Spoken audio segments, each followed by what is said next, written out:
Good evening, ladies and gentlemen. We are live from Weingart Stadium, located on the campus of East Los Angeles College for another edition of Husky football right here on SportsNetUSA.net. I'm Albert Robles, bringing you all the action here tonight. Joined with me is, of course, the old guy, Mark Pavlovich, running the camera for you here today. Tonight, your Huskies enter the season with a record of 2-4, 1-2 in the conference, and they'll take on the visitors from College of the Canyons with a record of 1-5, also with a record in the conference of 1-2. And Mark, how are you doing tonight? How have things been? How's that Saddleback game? You know what? Well, I was actually at the Fullerton College game where they ended up that's right, winning today against Bakersfield. And it wasn't a close game. They basically beat them 37-0. So a little squib kick here to start things off. East LA kicking it off to Canyons. And it looks like there might have been a slight fumble or muff on the reception, but Canyons do recover the ball, and they'll start things off on their own 30-yard line.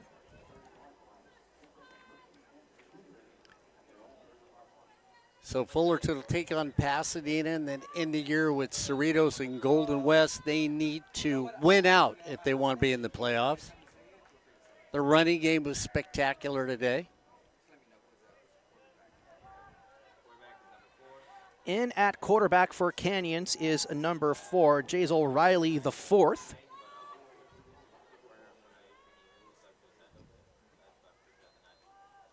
They'll fake the handoff, and it's a sack. It's fumbled. East LA has it. And East LA is going to take it over in Canyons territory on the 16-yard line. Fumble recovered by number 44, Jonathan Bernal. 266-foot sophomore out of Southgate. And what you like about that, Albert, is nobody stops when the quarterback gets sacked. You've got to finish through on the play. And finishing through on the play, you punch the ball out. That gives you an opportunity. And then if you're big enough, you land on it, or you can pick it up and try and run with it. Yeah, Bernal just basically came in and hit him like a Mack truck. Riley had no room to go. East LA takes a snap. They'll hand it off.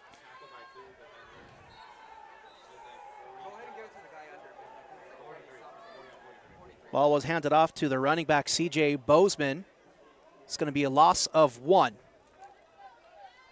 So East LA already in a good position to kick things off here in the game with the forced fumble and recovery.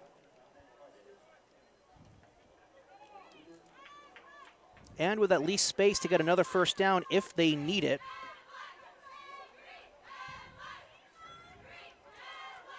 Second and 11.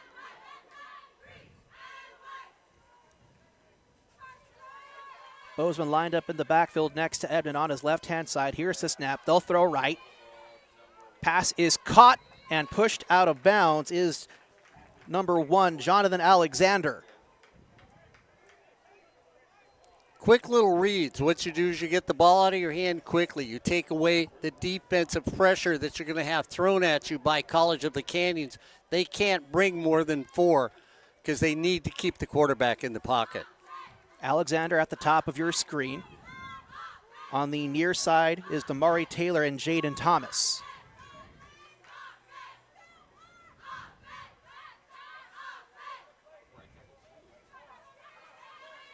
Here's a snap, little high. They throw left. Pass is blocked and broken up.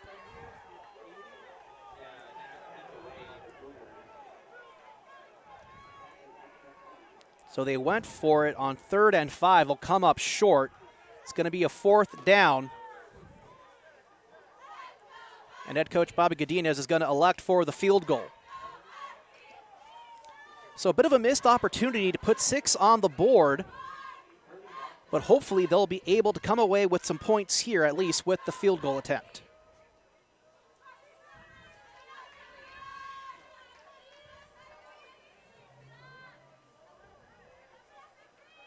Zachariah Abraham, the kicker. Kick is up And it is no good, just left of the uprights.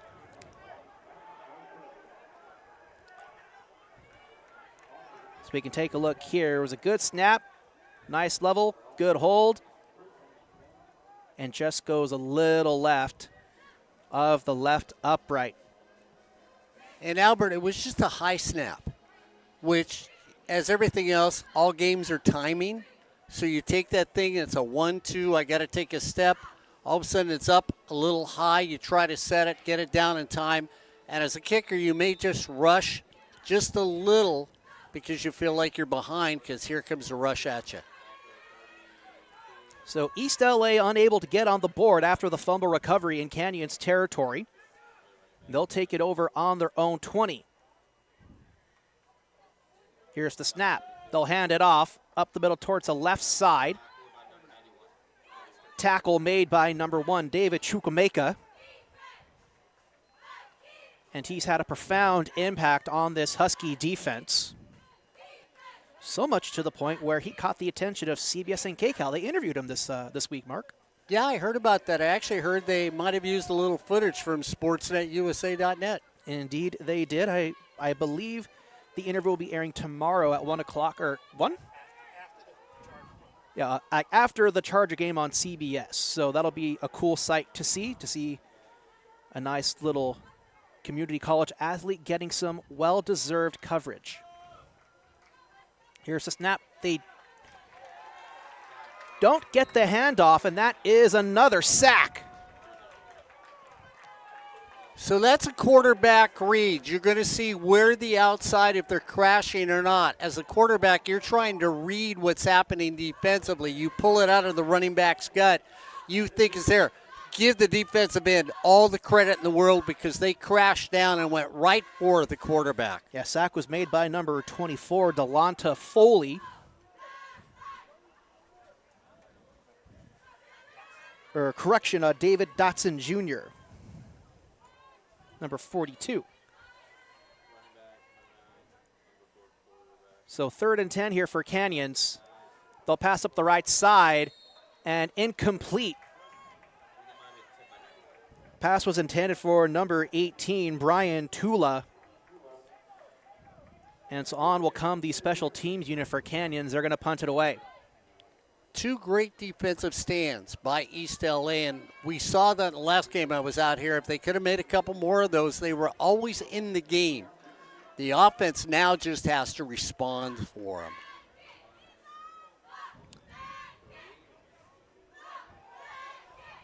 So Cougars unable to do anything so far on their 2 possessions. They had a turnover, and now they'll be punting it away.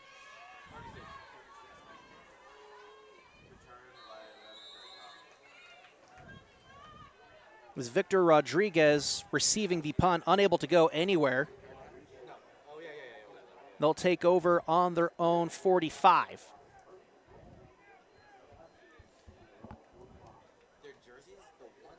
So we'll see what East LA can do here on their 2nd possession. Unable to get on the board after forcing a fumble onto Canyons and missing a field goal just left of the uprights.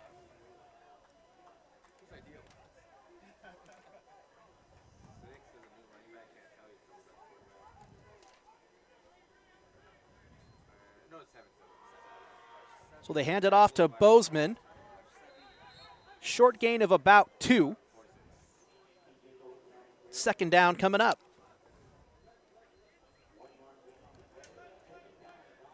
And we'll see if East LA sticks with that running game. I sort of liked the way they ran the ball last time I was out here. I thought they were very consistent with doing that and then pulling the ball out and taking the shots down the field.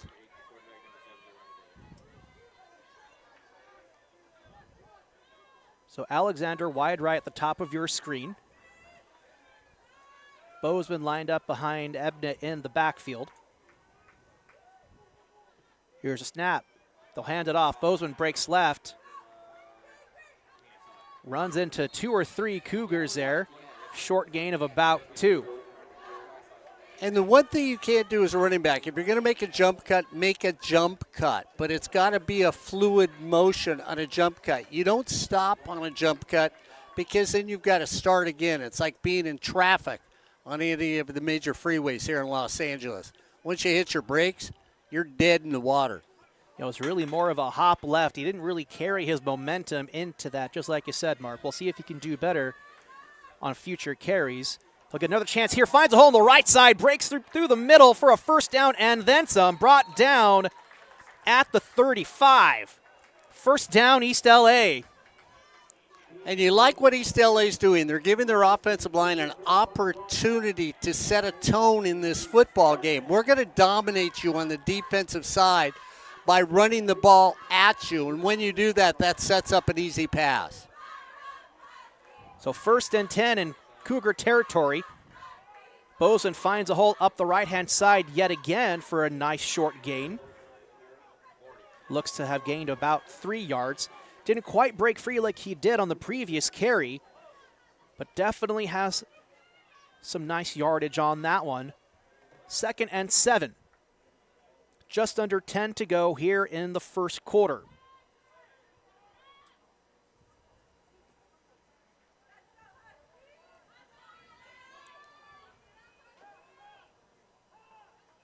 Here's the snap. Fake the handoff, throws up the middle, complete. And a flag on the play. No whistles. Ball did come loose, recovered by East LA. We'll see what the call is. Ball was recovered by number 71. That's Stanley Roybal, offensive lineman for East LA. I tell you what, Albert, I'm a little surprised because I thought forward progress got stopped and then the ball came out. Yeah, there definitely should have been a whistle ruled on forward progress, but there's also the flag on the play. So like the flag came out right about the time East LA lost that forward progress and before the ball came out. So the ball definitely should be spotted further along than it currently is. And we're waiting to see what the call is. Illegal man downfield. Yep. Penalty is going to be declined. So realize as a lineman, you've got 3 to 5 yards that you can go down the field. They'd like you to keep it within 3. If you get past the 5-yard range, they're going to throw a flag on you. So it's going to be 3rd down.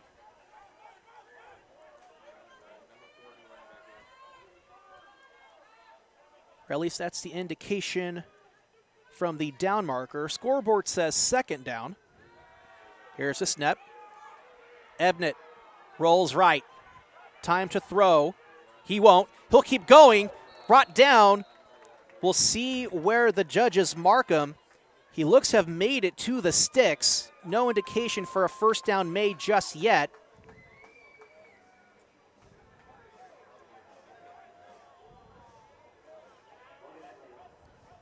And referee indicates a first down for East LA.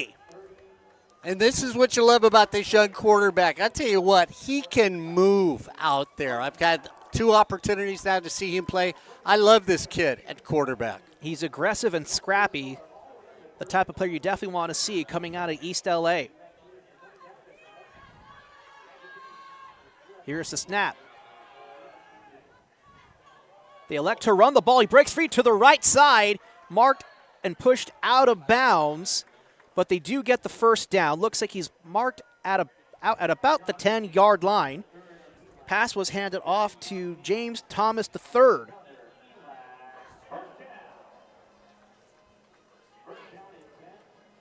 So officially marked down or out of bounds at the 11. 1st and goal.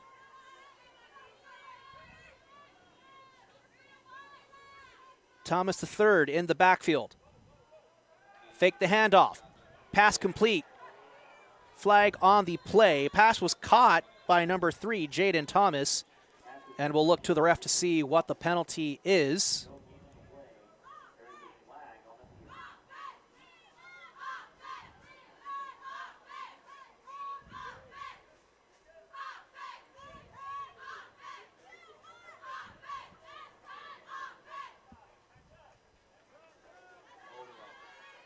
Holding. Yeah, it's going to be holding on the offense. So that's going to bring them back. It'll still remain first down.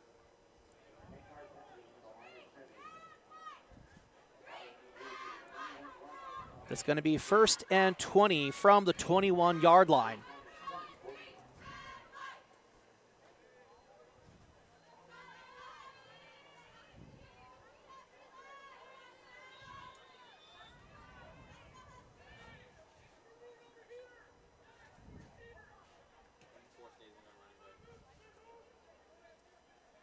Thomas III in the backfield. Ebnett still in at quarterback.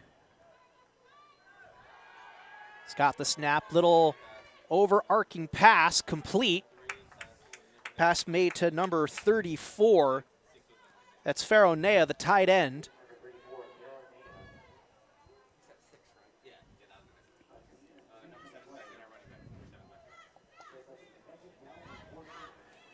So gain of about 6. It'll be 2nd and 14. Coming up for East LA. Alexander, wide right up towards the top end of your screen. Taylor on the near side. They fake the handoff. Pass complete to Taylor. Husky touchdown. And a flag on the field in the backfield. We'll see what the call is, but I don't think it's coming back. What do you think, Mark? It's holding. Oh, it is coming back. Holding on the offense, so that will negate what would have been 6 for East LA. Perfect little play, nice little pass right on the dime. And, of course, you reach out to get your nickel back, and you find out that you owe somebody $1.50. You're really shortchanged on that one. Yeah, so we're going to go from 2nd and 15 and bring them back 10 more. It's going to be 2nd and 25.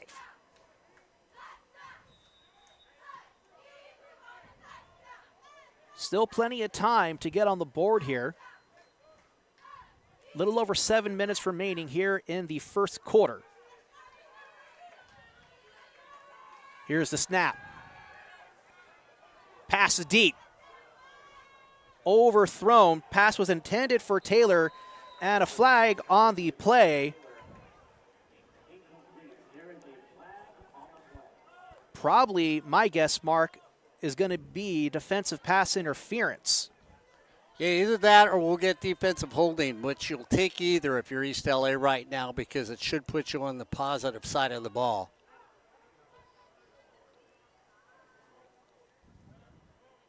Well, the flag was thrown in the area of the intended target. Xavier Perry, number 5, the defensive back, was in coverage for the Cougars.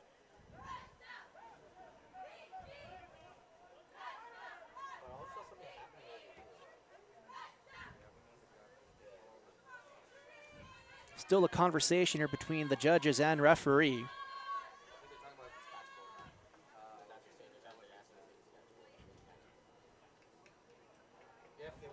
So they're waving off the flag. No penalty on the play.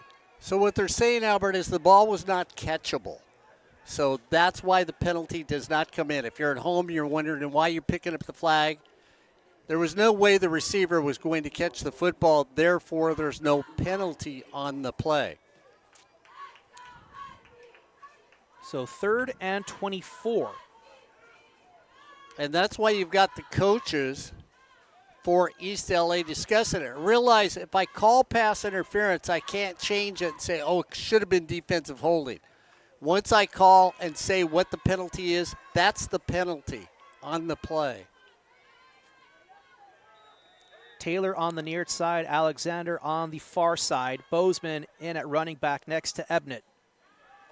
Fumbles a snap. Ebnett recovers, and they're going to whistle the play dead. He dropped his knee when he went down to pick it up, and as soon as that knee hits the turf, safety for the athlete. So you're going to blow the whistle so somebody doesn't come and just wipe him out while he's down on the ground. And that is indeed the indication from the white hat. So 4th and 33, or maybe 4th and 28 is what the official scoreboard is saying. So East LA going to punt it away here.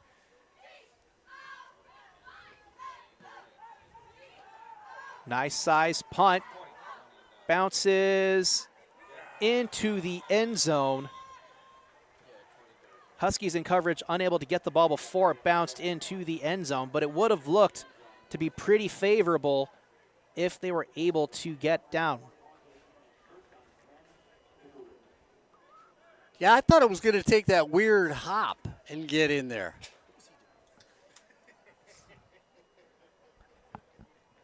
I thought for a second that weird hop was going to come in that left turn and you were going to go, okay, this is good. And from our angle, I thought that too, like, oh, maybe it's going to go out, but nope, it just kind of stays bouncing, goes off to its right. Albert East LA, 2 opportunities, a touchdown taken back, a possibility for a field goal. They've left 10 points on this field. Cougars will hand it off. Up the middle, short gain of about 5. That was Isaiah Remu, running back with the carry.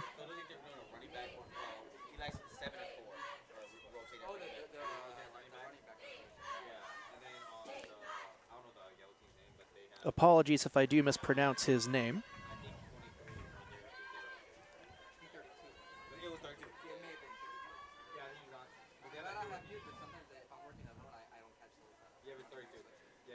Cole Crawford on the near side. Bottom area of your screen in at wide receiver for the Cougars. Here's the snap. They'll hand it off and get the first down.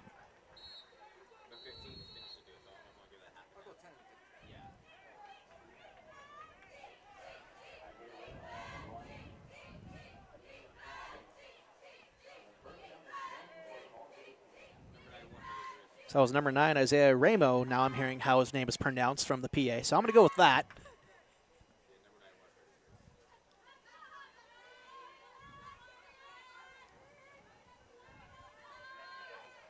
First and 10 from the 34. And penalty flags fly. Little movement there for College of the Canyons. And that is the call. It's going to be a false start on Canyons. That's going to bring them back. Heard from behind me a little motion by the left side of the offensive line, so I'm going to take that as fact. So first and 15 on the 29. 4:45 left here in the first quarter. Neither team able to get on the board. Cougars have yet to find themselves in Husky territory. They'll hand it off to Ramo. Brought down, short gain of about 1. Second and 14 coming up for Canyons. And we got an injured Husky down on the field. Going to take an official's timeout. As the athletic trainers will attend to the injured player. We'll step away for just a moment. You're watching Husky football right here on SportsNetUSA.net.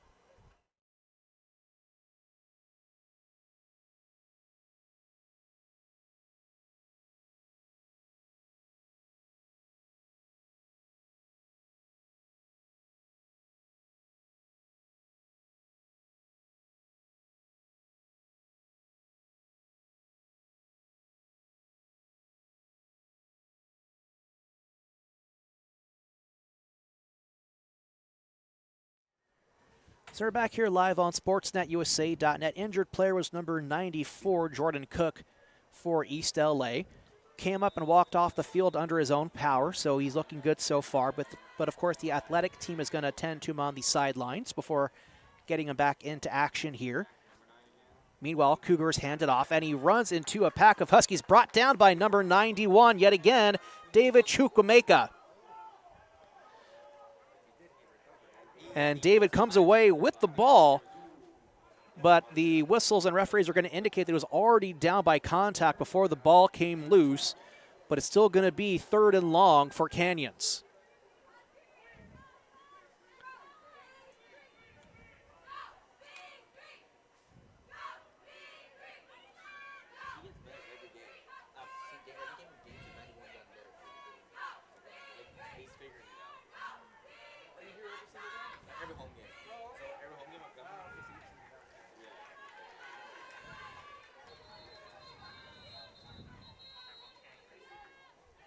And so Canyon's going to call a timeout, trying to get the right play and get things in order for their offensive line.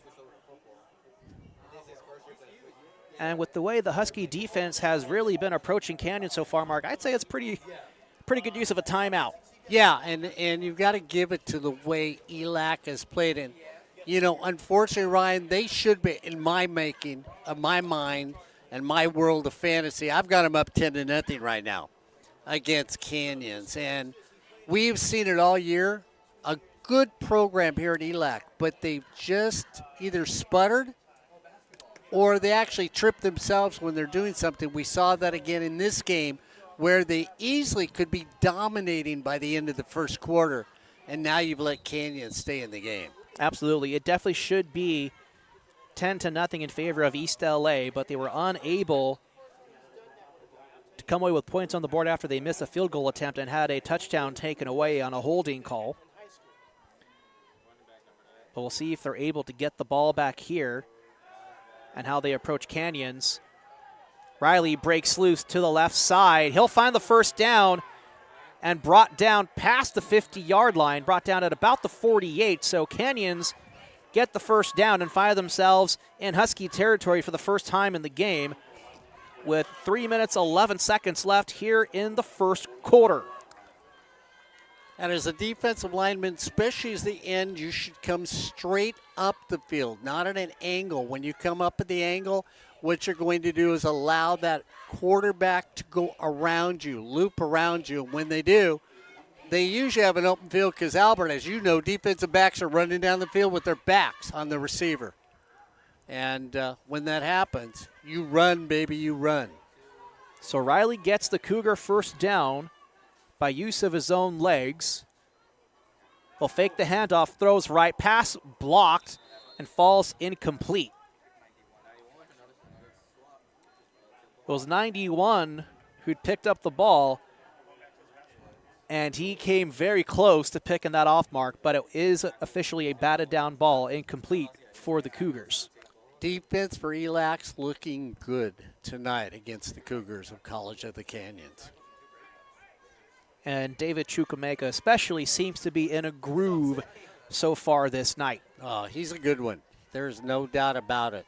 6'8", 280, Mark. I don't want to cover that guy. No, me neither. They'll hand it off. Short gain of about 2. Third and manageable coming up for Canyons. You know, that's when they look at me and say, you're going up the middle, Pavlovich. And I say, you know, Coach, I got a bad back. My hip sort of hurts right now. My hammy feels pulled. Send in Nayland. He's quicker than me.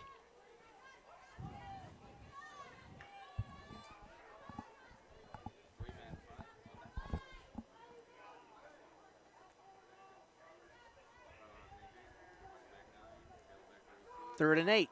Here's the snap. Riley breaks right. Pass deep to the right side. Complete. We'll see what the call is. Touchdown, Cougars. Oh, but there is a penalty flag on the play. It's coming back. It's coming back. Holding called on the offense, and a big touchdown for the for College of the Canyons is coming off the board.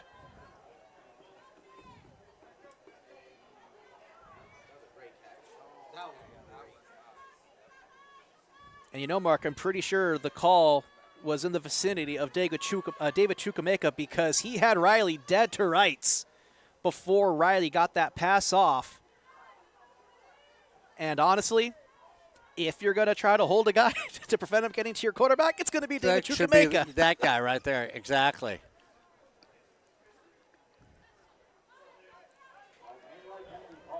So 3rd and 18.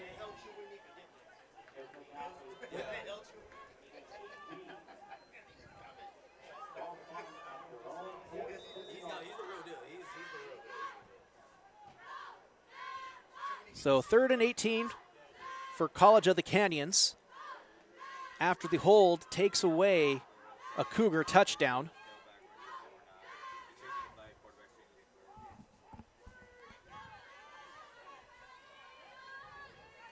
Here's the snap. They'll hand it off to Isaiah Rameau.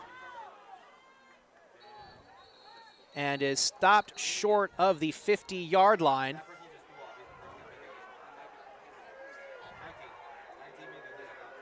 And I'm surprised penalty flags haven't flown there, Mark. There seemed to be a little unnecessary roughness there, although I don't really think that can be called if you're the offensive player defending yourself. So, yeah, I like the no call. Just a little extracurricular, not too much chippiness, but just, hey, the play is dead. You've already got me. Get off me. Yeah, I like the no call. Didn't really think anything of anybody. So 4th and 15, just under a minute left here in the first quarter. Canyons will, of course, elect to punt it away. Back to receive is Victor Rodriguez on the near side. Here's the kick. Fair catch was indicated, but ball will land into the end zone.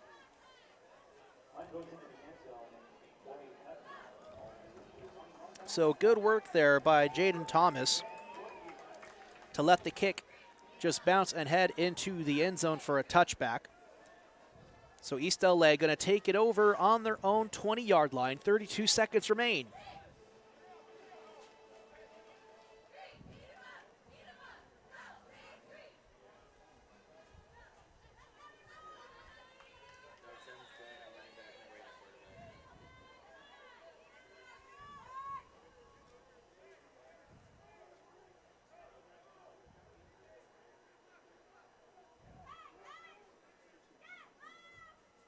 Taylor on the near side of your screen. They'll hand it off to Bozeman. And a quartet of Cougars bring him down. No gain on the play.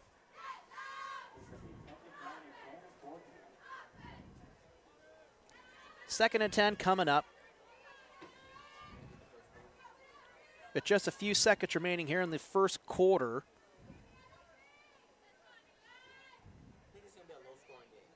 And zeros now on the board, so that'll take us to the end of the first quarter.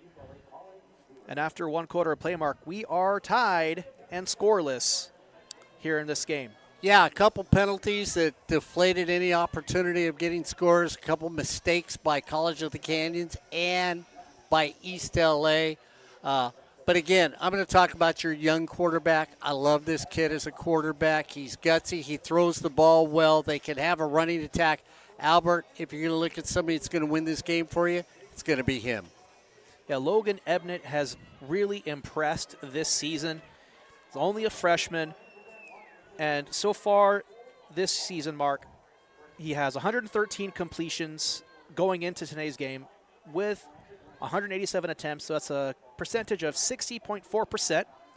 So that's pretty solid. And he's already thrown for 1,600 yards this year. Yeah, he really is a very talented young man on this team. And, of course, the defense has been solid the last couple games we've watched them. The offense is just not taking advantage of good defense by East LA. So defense definitely helping East LA stay in this game, but they really need to get things moving here on the offense. Something has to click.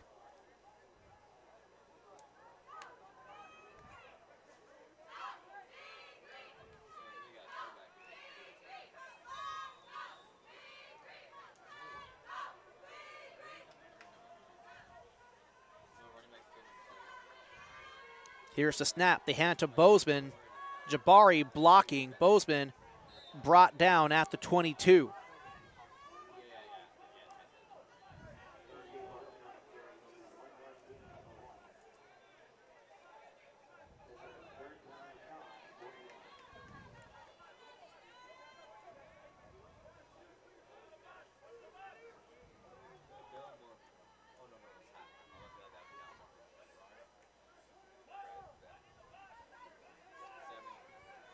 So 3rd and 9 coming up here for East LA. Here's the snap. And Ebnett's brought down for a sack. Cougars force a 4th down. And again, he was going to let it fly, and the defense comes up there. I was ready to take off with the pass on the camera here. And the defense again.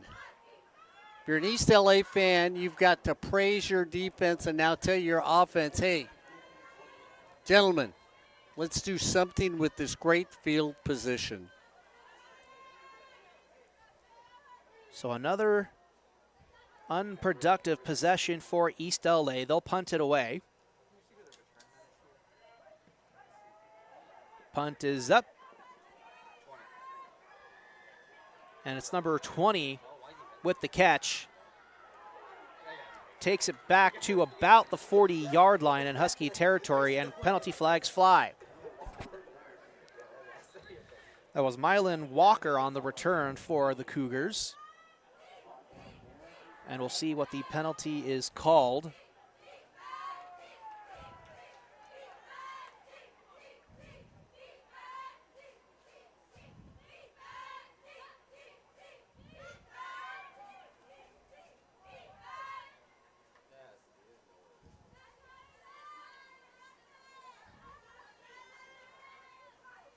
So personal foul, face mask on the defense. Sorry, on the kicking team, rather.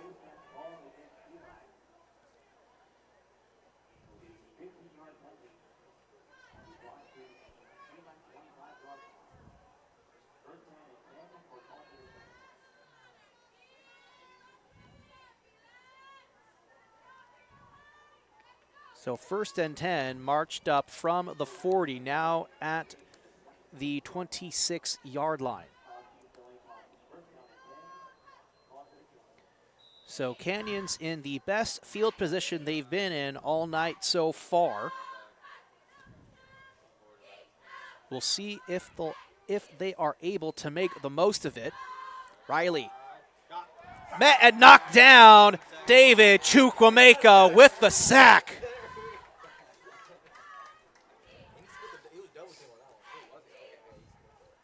Riley thought he had his guy downfield and was about to make the pass. As you take a look at the replay here, David Chukwuemeka just breaks through the line and brings him down. Big time sack for East LA. And that's about a loss of about 8 on the play, 2nd and 17.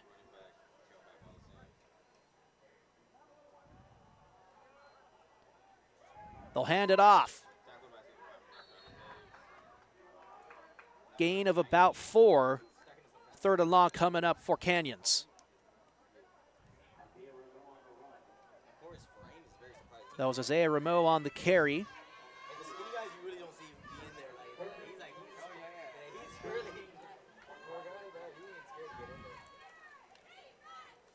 So as we've discussed, ELAC defense stepping up and coming through whenever they can. Here's a snap. Throws to the left side, complete to 31. Brought down at the 23. Tackle made by number 94. It's Jordan Cook.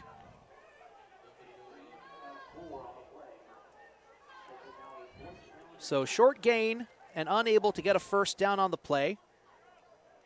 It's going to force Canyons to bring on their special teams. And they're going to go for the field goal attempt.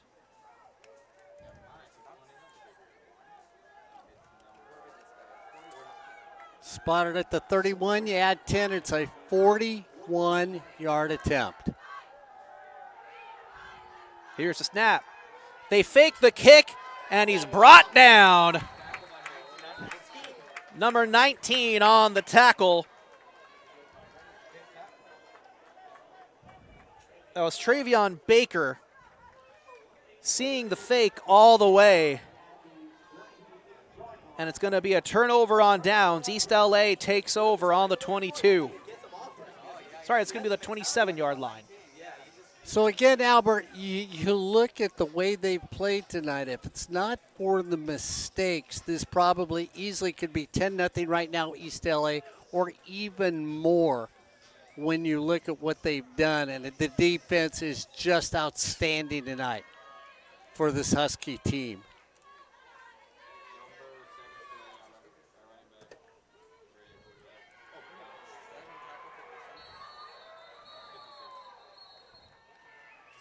They elect a handoff. And it's going to be a loss of a couple yards on the play. Officially a loss of 4. So are each one of these teams going to play in the other guy's backyard? Is that what we're doing? That's what it seems like so far, Mark. I'll tell you. 2nd and 14 coming up for East LA. They're on their own 23-yard line. 10.5 minutes remain here in the half.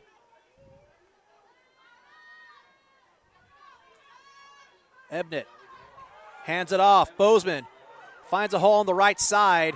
Pushed out of bounds, shy of the 40.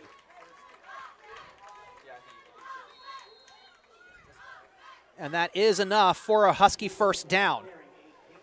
So they'll move the chains, and the ball will be spotted at the 38.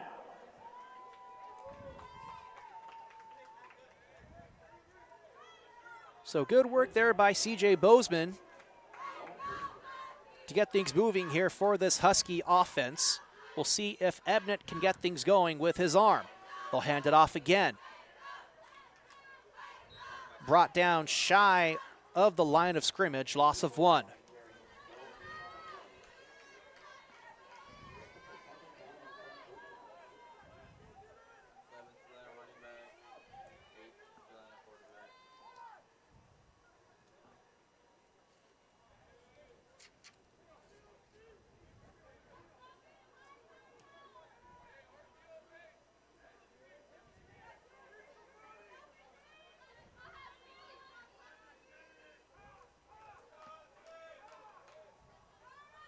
Ebnett has the snap.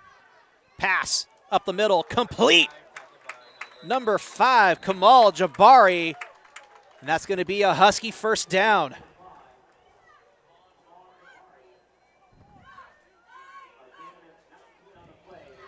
It's the first passing first down for East LA in this game.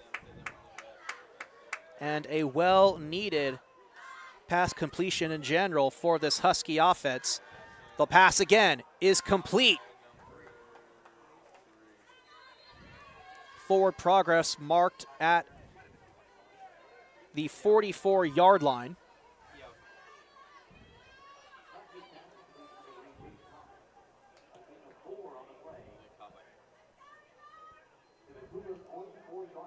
That was Jaden Thomas with the completion.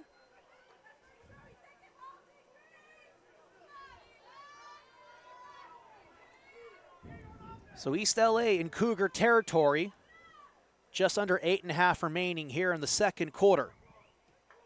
Here's the snap. They fake the handoff. Pass to the right side. It'll fall incomplete as the penalty flag flies.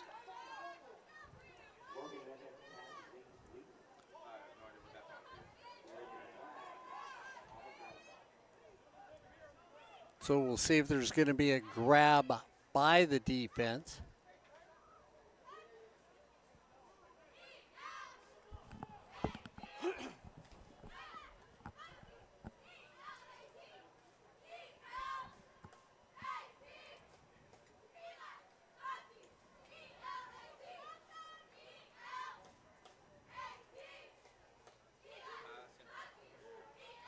So it's offensive pass interference. That's going to bring back the ball quite a bit for East LA. And be taken back all the way to the 41-yard line. Every time they get something going.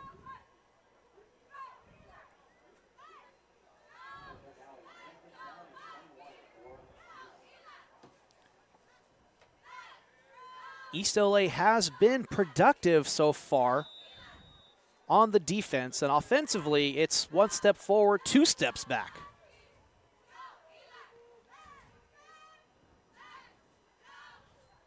Second and 20.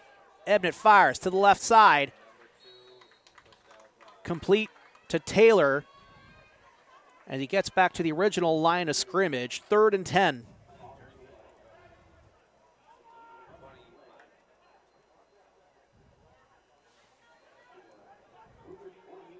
So ball now on the 48-yard line. We'll see what East LA can come up with.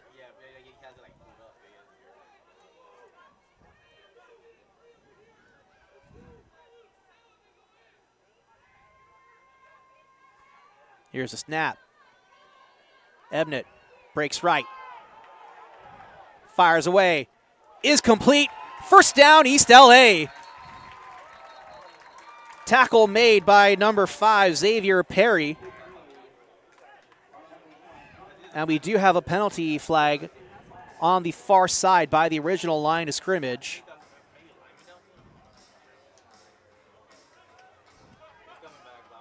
So this is going to come back.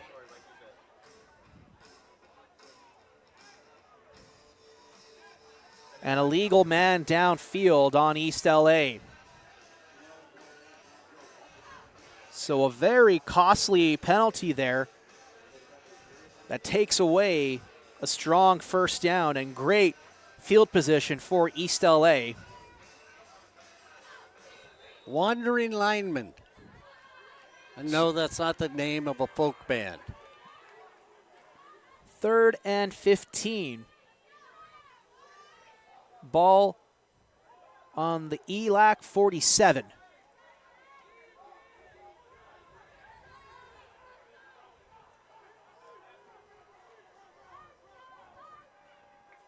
Here's a snap. Flag flies. Ebnett runs. Fires away down the field and out of bounds.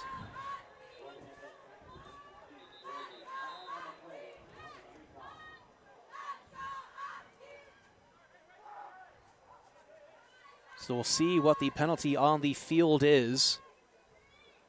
Well, I thought the way it seemed, I thought it was going to be offsides. It is. So offsides on the offense. So it's going to be a 5-yard penalty. It will remain 3rd down, so 3rd and 10.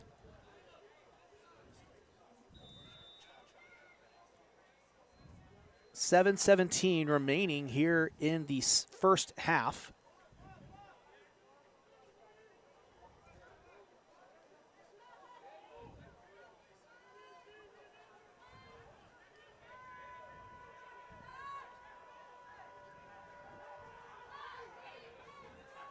Here's a snap. Ebnett drops back, fires to the right. That's complete to number 3, Jaden Thomas.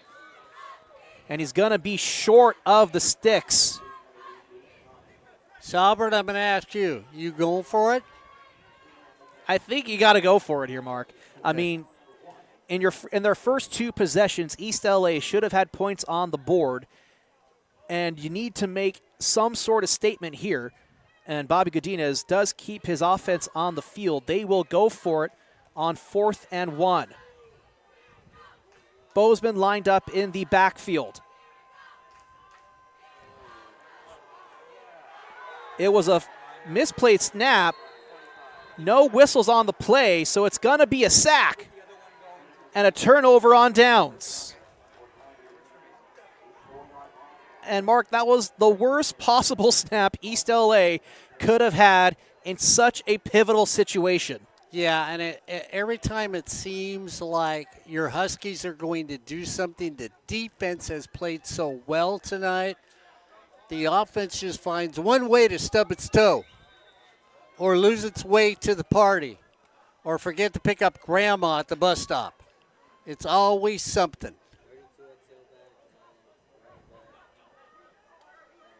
So East LA shoots himself in the foot yet again. Cougars take over on the 46. 6.5 left to play here in the second quarter. They'll pass it off. Complete. Up to the right side. Pass was caught by number 31, Jared Mims.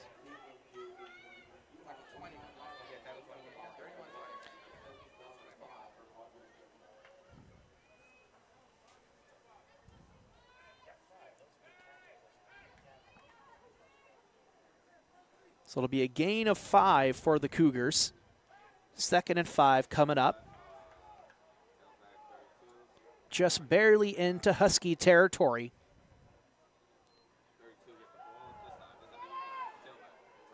They'll hand it off, and it's good for a first down.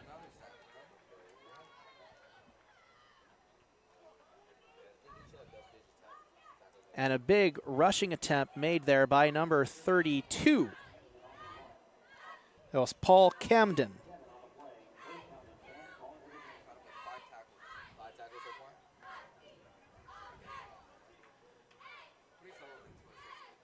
First and 10 on the ELAC 42.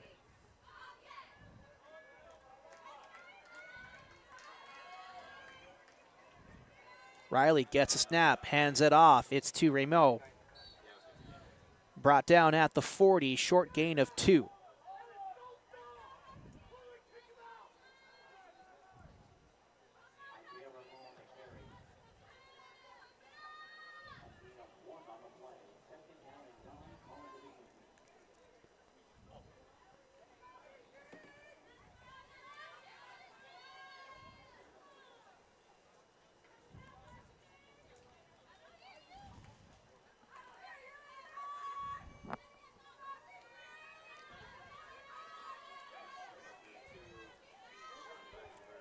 Second and 8 for the Cougars in Husky territory.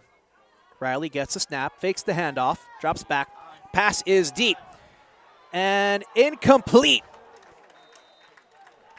They were trying to find Cole Crawford, and the pass is broken up by number 24.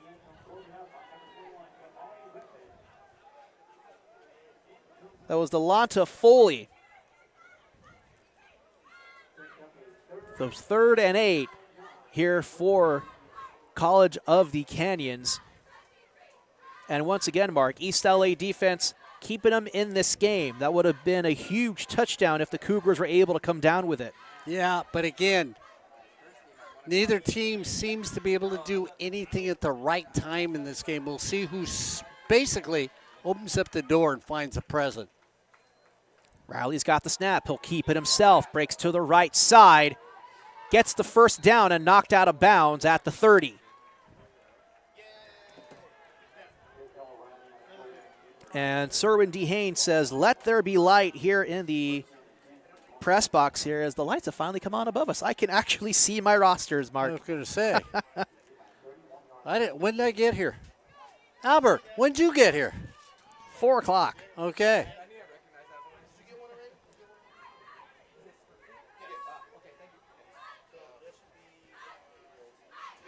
So 1st and 10 on the ELAC 31. Just under 4 minutes to go here in the second quarter. And Canyons will call a timeout.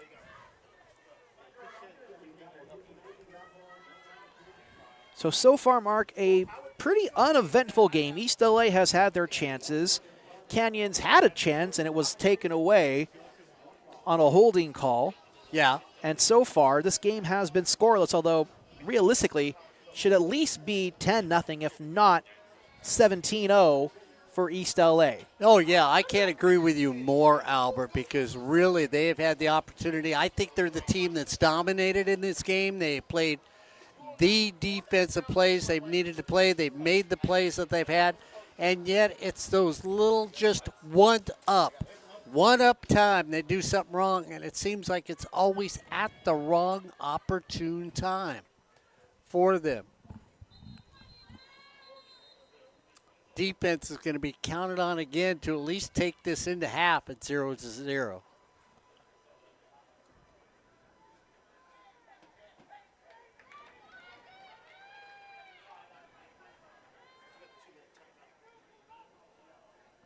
Three minutes, 50 seconds remaining.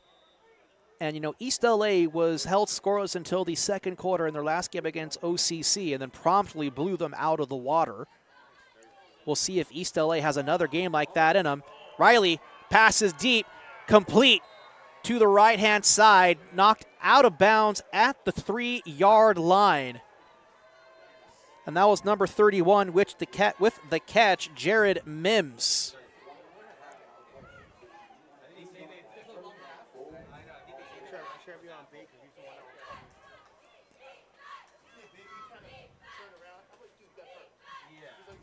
So College of the Canyons, first and goal on the 3-yard line.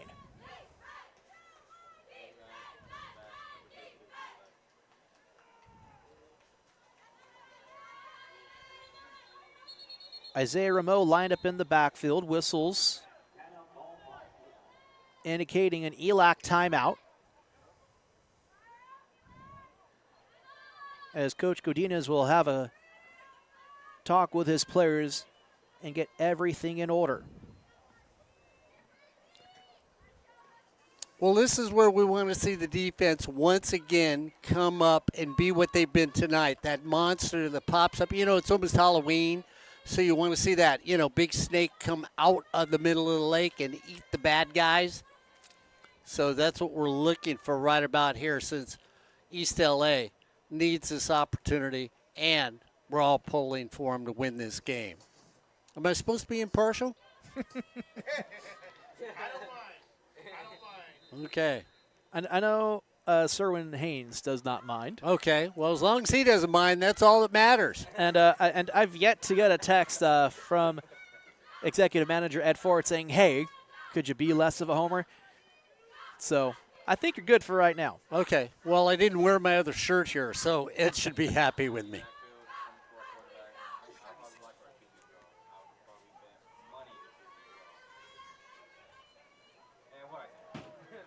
And Riley takes a snap, and he fumbles the ball. Ball was fumbled, goes out of the end zone. That should be a touchback. We'll see if forward progress is called on the play. Because Riley was trying to stretch out with his arms. I don't think he was brought down when the ball came out. Yeah, I think it was 19. Yeah, it was 19. It was 19. That has to be a touchback. That's a touchback. It has to be a touchback. I had those things on the binoculars. That was a touchback. I saw that. That was a touchback. No, he didn't. So we wait with bated breath to see what the call is and whether or not it's going to be Husky ball. That seems to be the indication. But here comes the official call as we look to the white hat. No! Touchdown. They're calling it a touchdown. They're saying, my guess is he broke the pylon.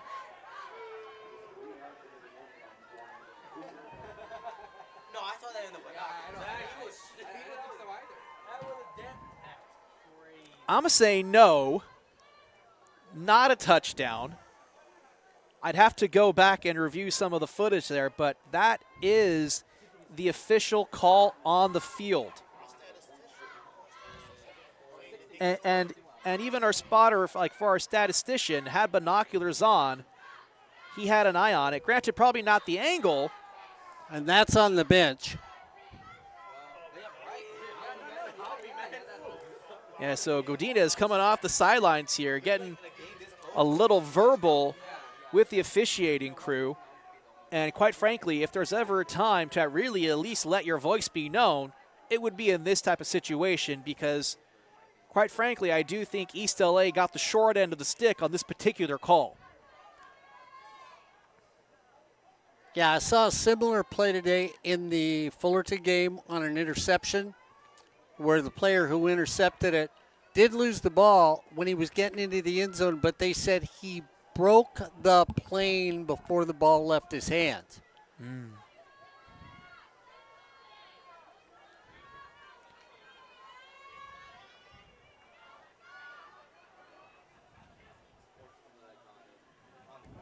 So on sportsmanlike conduct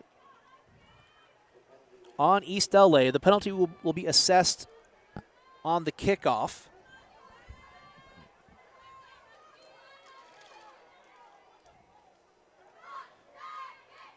So for the time being, Cougars lead 6-0, pending the extra point.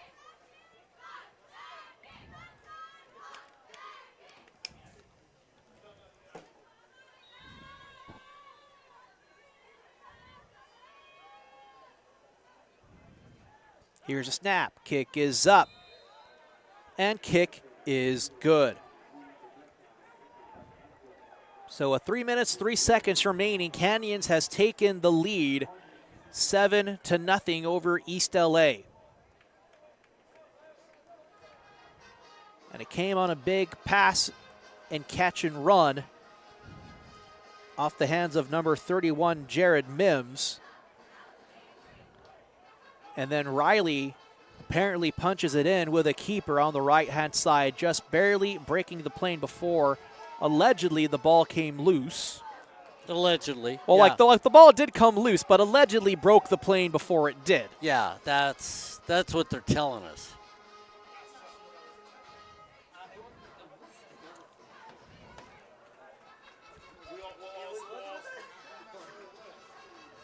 Looked at Corey Nalen. I was trying to see what he was going to tell me.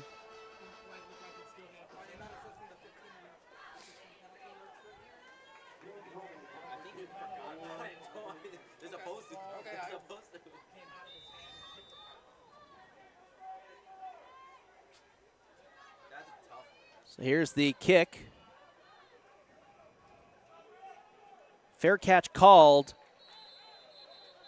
And they'll let it bounce into the end zone for a touchback. And a wise call there by Victor Rodriguez to just let it bounce. So East LA will take over here on the 25-yard line with 3 minutes and 3 seconds remaining. They have 2 of their timeouts along with the 2-minute timeout left here in this first half, second quarter. Here's a snap. Ebnett fakes the handoff. Pass complete. No, off the hands of Jordan Thomas. He had his man, just didn't bring it in time. As we take a look on the replay here, it was a good throw, but it looks like Thomas just mistimed it a little bit. So that'll fall incomplete, as we do have an injured player down on the field for Canyons.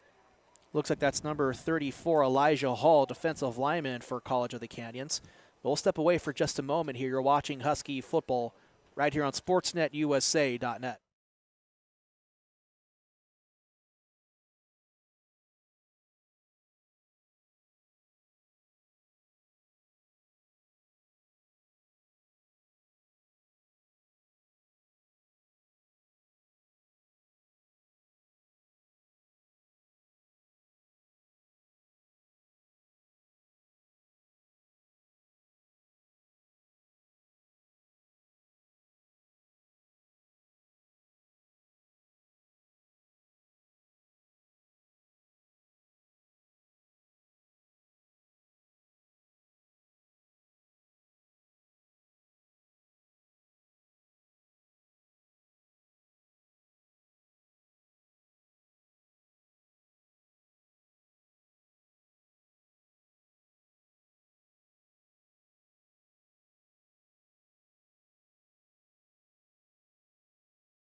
So we're back from the injury timeout. Hall leaving the field under assistance.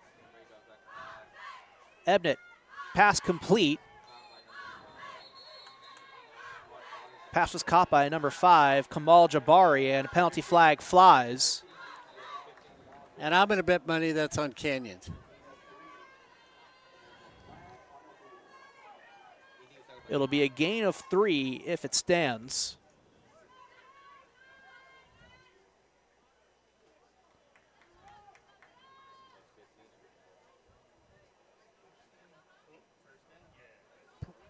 So personal foul on Canyons.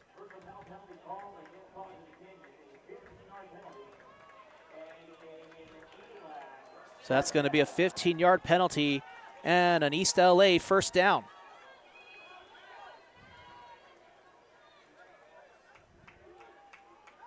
So 2:49 remaining here in the second quarter. ELAC has the 2-minute timeout and 2 of their timeouts remaining. Ebnett has a snap, hands off to Bozeman. Tries to run it up the right hash and runs into several Cougars who stop him at the 45. It'll be a short gain of 1. 2nd and 9 coming up.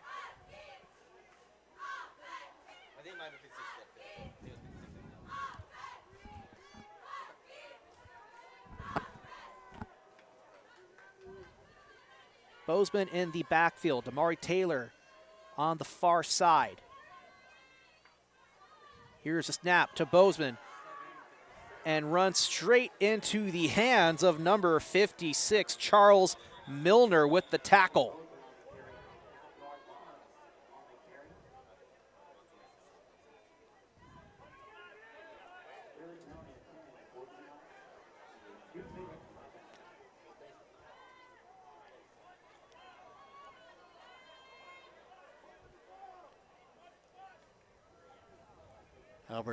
Albert saw Mark hallucinating and starting to. I was just looking for the crowd. I was just checking out the crowd. So that's all.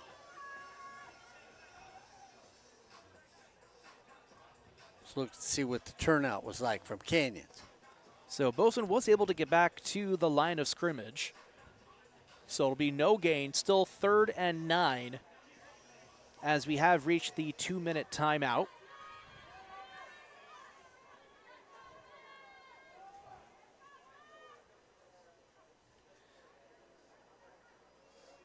You know, Mark, Canyons has averaged 144.5 yards allowed per game. So you'd think East LA would be able to exploit that. So far, unable to do so. Yeah, well, you know, you get those plays that work off left tackle or everything else. If you're running up the middle, it's got to be a quick hitter. If you're going off in the 0 gap, the 1 gap, the 3 gap, 5, depending on how they actually line up. Many cases it's odd to one side, even to another side.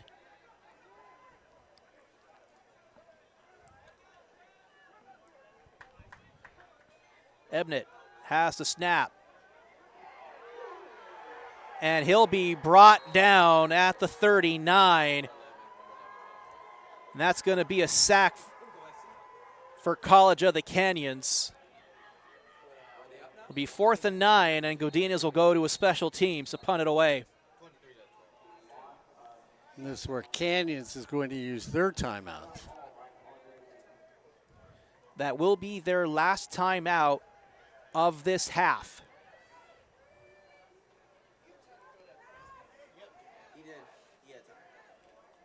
So we'll step away for just a moment. You're watching Husky football right here on SportsNetUSA.net.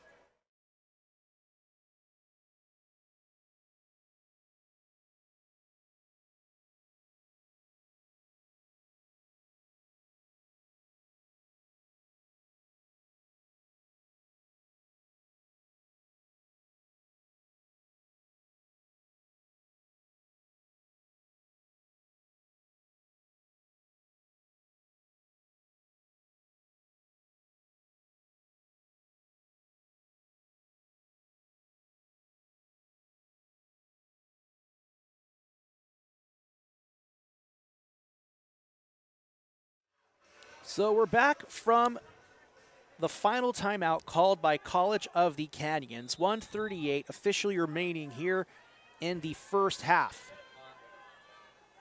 East LA punting it away. Takes a nice Husky bounce and is marked down at the 20-yard line. So just the punt East LA needed in this situation, Mark. Yeah, put them back deep, see if they want to do something, but there is a hanky on the field.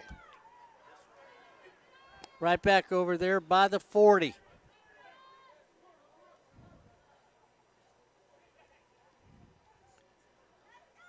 And it's going to be holding on the receiving team.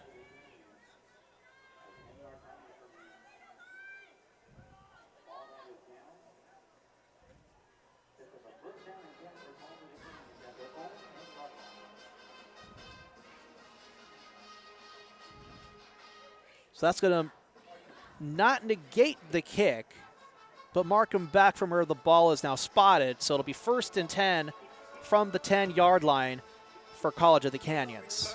Yeah, people often question that and say, why the penalty? It's after the ball is released from the punter. So as soon as the punter gets the ball elevated by half an inch, there's a holding call, then it just gets marched off. It's not during the play, it's after the act in the play.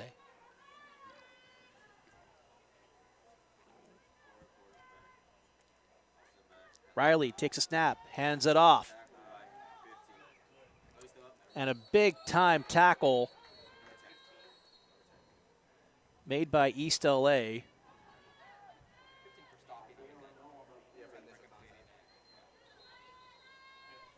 Number 15 on the tackle, Roberto Ceballos.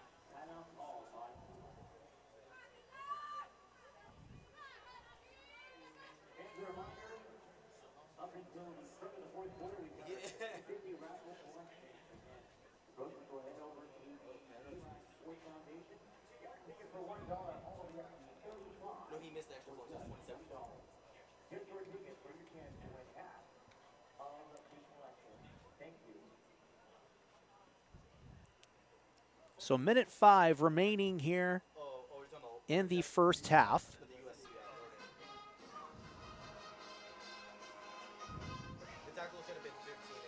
And it looks like Ceballos only got back to the line of scrimmage, so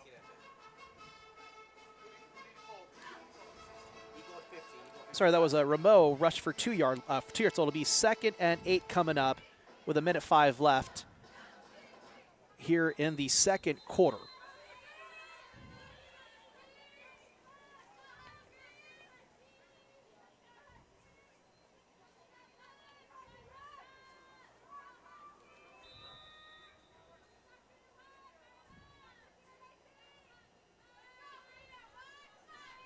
Here's the snap. They'll hand it off again.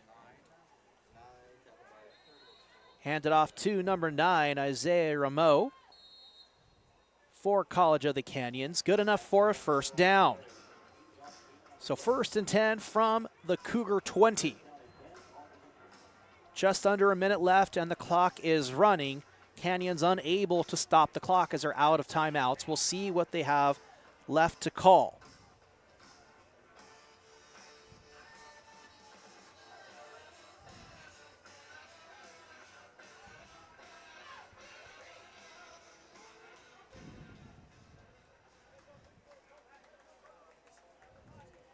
Ten seconds on the play clock, 30 on the game clock. Here's the snap. They'll hand it off.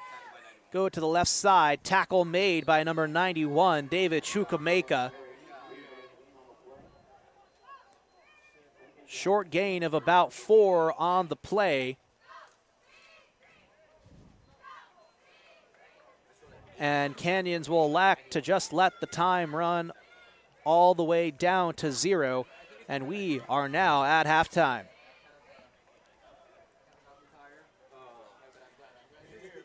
So after the first half, Canyons lead East LA 7-0.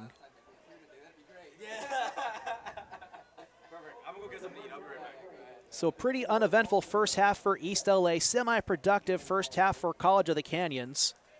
We'll see what can happen in the second half as East LA will get the ball to kick things off in the second half. I'm going to step away for a little moment, but we do have a treat for you as Mr. Mark Pavlovich and Corey Nayland are going to have a little chat here at halftime for everybody. Yeah, we're going to be discussing what's currently going on in the 3C2A and the SCFA. with the current status of teams, games today, and everything else. So Corey and I will be here. Albert's going to take a little break and get away so he can go down and talk to everybody in the locker room and say, guys, come on. Yeah. Mark's here. You know, the old guy only travels once in a while, so if he's going to show up, let's be here. As I was going to let Corey Nailen slide in where Albert is, because that's nice and warm and comfy. You know, I'm Yeah, going to nice take and this padded chair seat. and be okay, and You know? I got the good chair. You did. Yeah, well, that's just okay. don't You expect me to stroke your hair. I mean, No, you're no, good. that's okay. Don't touch No, the hair. no, We're you good. can't touch his hair. Yeah, that's a no-no, but I Yeah. like the good chair. You See, do? now Yeah. I'm just tempted. No, don't touch my hair. I've never been this close. Yeah. You know what? Have you ever seen anybody go over the balcony? Albert, get up close. Corey, when you look at this, and we'll start with East LA, but you look at this Canyons game, East LA. East LA just squandered opportunities in that first half. Especially on that first possession of the ball game. College of the Canyons has the ball. They force the fumble. They pick it up in plus territory in the red zone, and they cannot score. And they try to extra point, and it's not extra point, but a field goal, and it's missed. So that's at least 3 Yeah. that Yeah. you could have had to start off the game on a positive note. Their defense has played well against the College of the Canyons team that put up 54 against Riverside in a loss, 57-54. And they played Fullerton their last time out tough with a loss, which College of the Canyons did 20-10. So you came into this ball game feeling good if you're East LA. You can capitalize on things, and you have, and we'll get to it a little bit, arguably the defensive player of the year in, in the Southern League. So Okay, yeah. Or the Central League. So it could be the player of the year in the SCFA, but we shall see. We'll talk more about that a little bit later. Yeah, and I'm going to go one more step because they scored a touchdown. The touchdown was called back on a penalty. That took 7 more points away from them. And then the touchdown that College of the Canyons made, you said you had a good eye on it. I know everybody else up here sort of went, that was not a touchdown. That was a touchback. And we should be sitting here at 0-0 at halftime. Honestly, it really could be 0-0 because it looked to me, when you slow it down and try to enlarge it, that the ball was trickling out of his hands as he was reaching towards the pylon, and it slipped into the pylon to make it go over, and it kind of looked like his foot also hit it, and so it was an awkward play all around and goes out of bounds. It looked more like a touchback, but hey, they got the ball in that position because they played the field position game well. Their defense has really stepped up against one of the better quarterbacks in the SCFA as well. So College of the Canyons is thinking we deserve that touchdown, and we deserve the lead at 7-0. Well, why don't we take a look at all the other games that were going on today and see if there's really a shakeup in the SCFA with any of the conferences when you look at them. Anybody really big get upset? Let's start it off there. Any big upsets today? We'll take a look, and we're just going to go in order. We're not Okay. going to navigate between north and south right now. We'll just go down the line. In the American Division, Santa Monica beat a resurgent San Bernardino Valley team 30-24 for Santa Monica. In the Pacific League, they stay atop it. 2-0 now in the Pacific League, 5-1 now, 6-1 in their division. So they win against San Bernardino. They drop to 1-1 and 4-3 for Griffin and the squad over there. Glendale, they beat West LA 47-28. West LA was 1-0 and 5-1 coming in, and they're now 5-2 and 1-1. Glendale needed that victory. They're now over 500 at 4-3, and even up their record at 1-1 in conference play. And before we get to that, I want to check to see if we have stats on that ball game, because the Mondre Merriweather. No, we don't have stats for it. That's okay. Okay. So we'll get back to the scores. And Desert, they beat Compton 64-6. And we had a discussion about Compton this week with Ed Ford and Albert and Ryan and Randy Retier. Retier, yeah. And what they scored this season. And we were talking about the next 2 games might be their best opportunity, and they put up 6 points today. So things are moving up for Compton. Saddleback versus San Diego Mesa. Saddleback with a big victory, 59-41. And so they're still remaining in that Southern Division in the national section.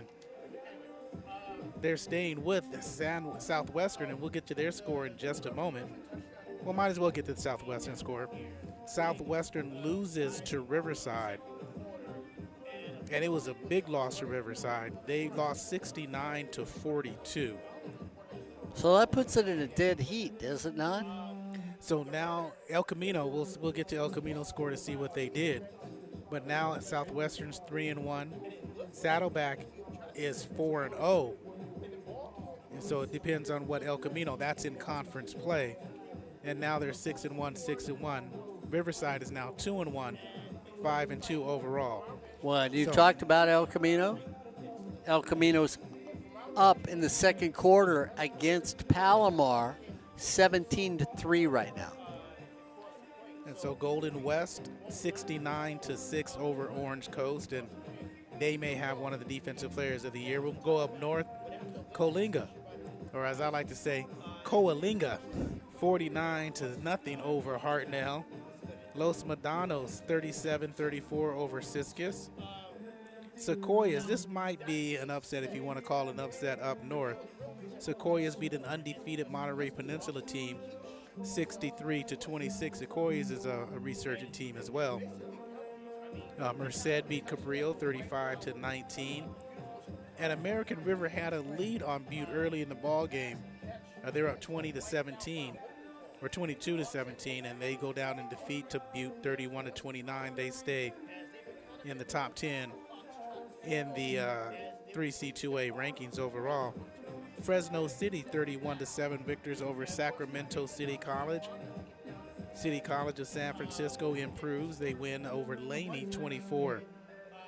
Modesto shut out Reedley 31-0 in Modesto's homecoming. Sierra beat Santa Rosa 24-21. Lanny's no longer the coach, the former Hornet that you got to interview a couple years ago in a tribute to Hal Scherbeck with the Scherbeck Foundation, or the Fullerton Foundation, honoring him. You got a chance to talk to Lanny, and he's no longer up there. He's now the AD up there, I believe. Coast Contra, that's a hip-hop group, sorry. I was going to say, Contra Costa, 22-4. Teen over, and it's not Shabbat. It's not Shabbat. It is Chabot. Yeah, Chabot. There you go. And De Anza, 68-10 winners over Gavilan. Fullerton, where we were at earlier today, we took the 57 to the 60. And to get off on Atlanta to come over to here to East LA, 37-0 winners over Bakersfield.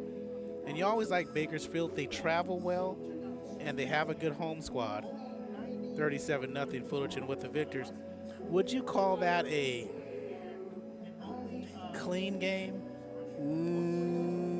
No. I thought the game was interesting for Fullerton. They had a great running attack today. The passing attack sort of disappeared.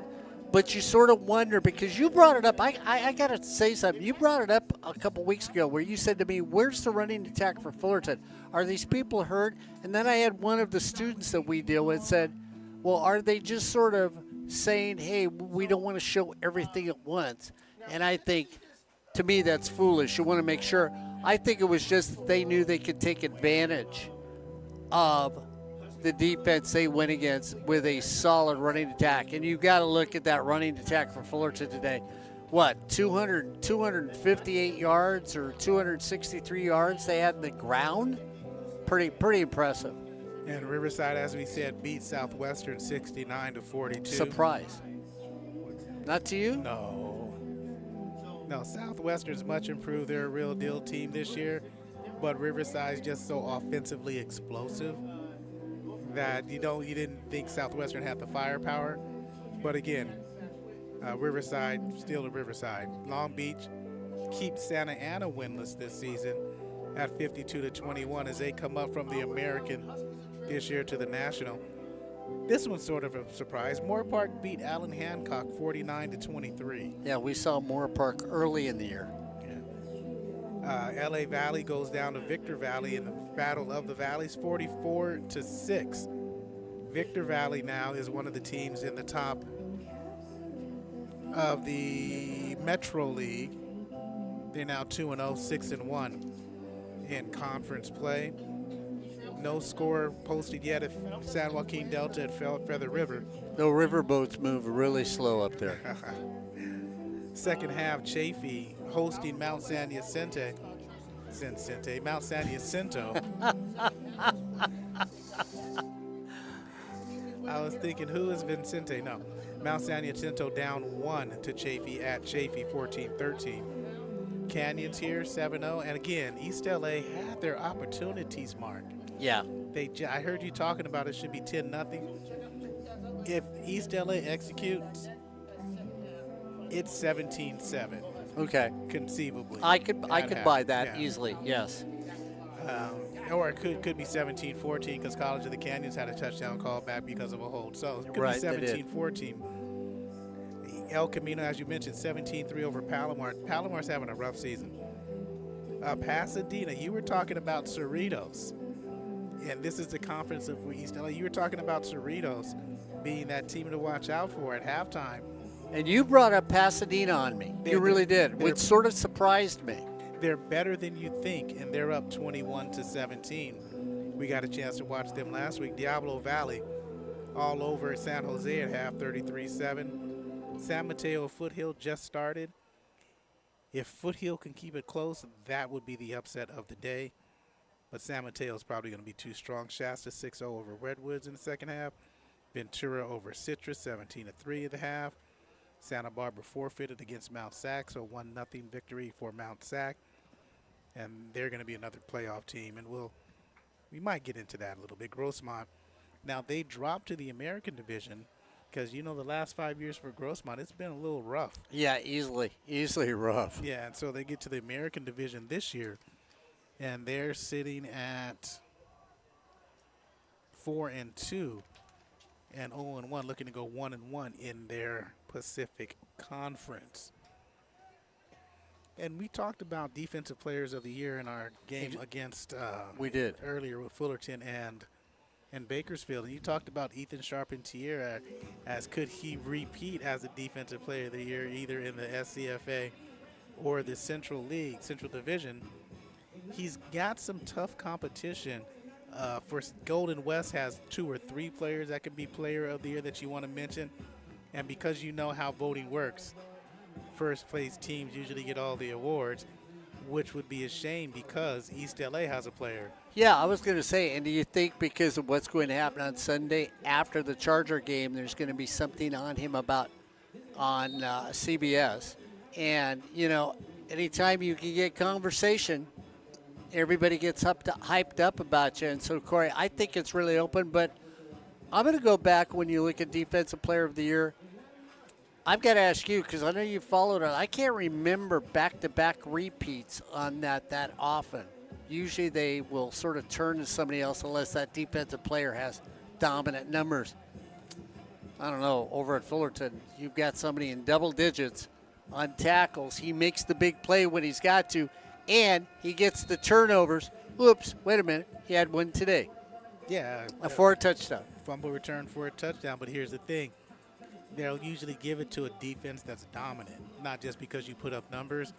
Fullerton's defense, they're giving up over 150, almost 150 yards on the ground per game. That's more than the last 2 years average, almost 3 years average, because they've only given up less than 60 per game. So their defense isn't as dominant as it was the last few years, so he might not get it. So that opens the door for David Chukwuemeka because he's been dominant. He's got touchdowns. He's got tackles for loss. He's got a fumble recovery for a touchdown. He's number 1 in tackles for loss in the Central League. He's got a good chance of being Player of the Year in the Central League, the Southern National Defensive Player of the Year. Defensive Player. of the year. And Logan Ebnett has a chance to make an all-conference. It may not be first team, but it could be second team, because at his 276 yards per game is second in the SCFA and first in the Central. Yeah, and the thing, like you said, Corey, too, sometimes they look at dominant teams and everything else. Well, you look at it right now, I don't know, except maybe 4 Golden West. Only dominant team down here in the South. I mean dominant. No. No? There are no dominant teams. Okay, thank you. I didn't think so, but I was going to ask it in that sense because We talked about that earlier. There's no dominant teams. There's no just, team that you go, oh, I'm worried about them. No, there's just a whole bunch of good teams and very good teams this season. And that's why you're looking at a Golden West, Southwestern before today, Cerritos, Fullerton, all undefeated in conference. And that's why you're looking at Golden West and Ventura undefeated overall. And you'd still look at Saddleback in their conference. They've only lost overall 1 loss, but they're undefeated too. So, I mean, there's a lot of teams out there that you'd start looking at saying, maybe. Yeah, Golden West. No, but that's the thing.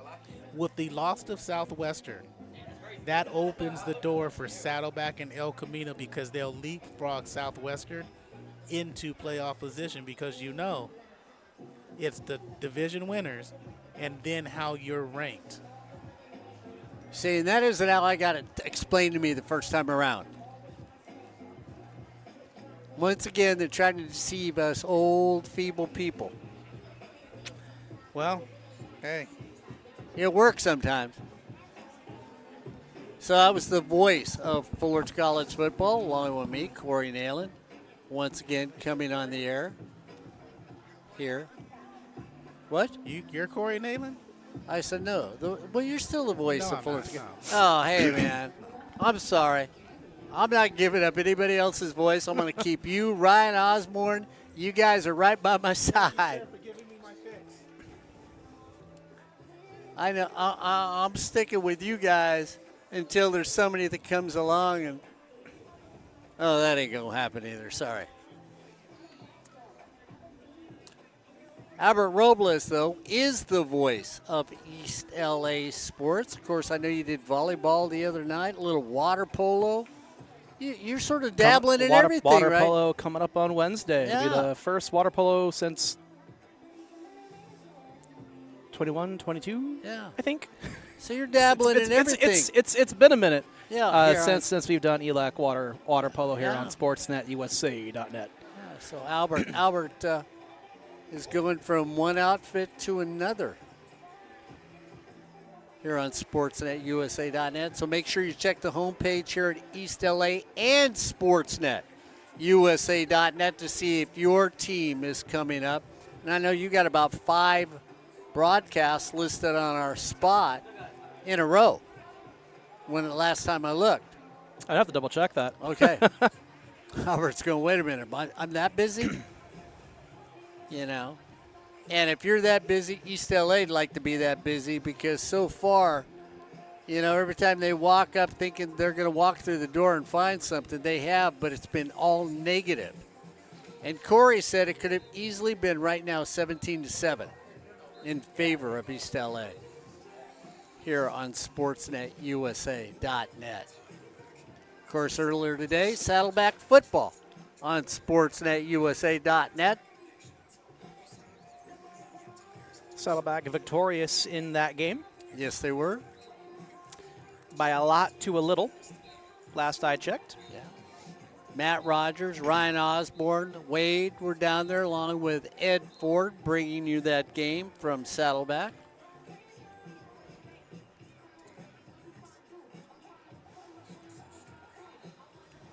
And Ryan Osborne sort of had an incident like we did, Albert. A 30-minute extension of the game because of an injury to a player. So I heard that Ryan Osborne had to give a 30-minute Mark Pavlovich sort of take the air and just keep going for 30 minutes here on SportsNetUSA.net. If there is one person in this world whom I can trust to give me 30 minutes of content and just go without any breaks, it would be Ryan Osborne. He is one of the most prepared people I have ever met when it comes to your broadcast. And, of course, he got it from you. I was just getting ready to leave. No, you know what? I mean, Ryan is over-prepared. I basically saw his spotting boards for this last game, and the difference between Ryan and a lot of other people, they may have spotting boards. Ryan knows everything on his spotting board. That's, you know. He actually did a soccer game the other night, and somebody looked at his spotting board and said, how do you know this kid was a roller skating champion? And it's like, you know, when he was 14. So. You know, that's one of those things where it's like, oh, man, I really hope that player put it in his bio. Yeah. But no, Ryan goes down and talks. Or finds it on his Instagram. Yeah. As we are waiting for College of the Canyons to take the field. ELAC's going to get the ball. March down the field and tie this game up. So second half about to get underway. Third quarter about to begin. As Mark Pavlovich said, East LA will receive the ball to start things off here in our second half. We were scoreless until College of the Canyons scored in the second quarter of what most in the stadium believed to have been a fumble through the end zone. But in reality, or at least what was officially called, was to have been a rushing touchdown for Jazel Riley IV as he broke the plane before the ball came loose. And that's where we are now. Big kickoff. Caught in the end zone by number 12 for East LA. He'll opt to return it and gets back to about the 20. Was Cameron Jones on the return for East LA.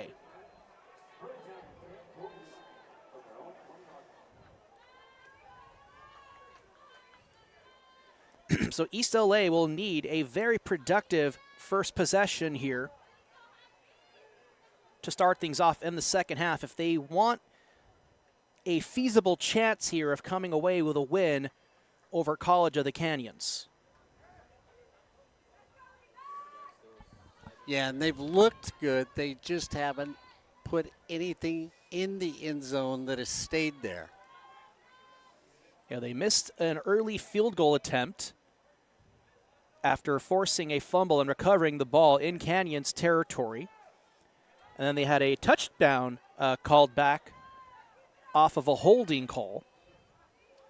So they were denied 10 points there, one off the field goal miss and another potential 7 on the touchdown that was called back. And even Canyons had a touchdown overturned in the first half as they were denied off of a holding call as well. So it's not like both of these teams are incapable of shooting themselves in their own feet. They definitely have, but so far, Canyons has done it the least. You know, I wondered why we're waiting, then I realized that the down marker people were not there. They'll hand off to Bozeman. Takes it up the middle for a gain of 4.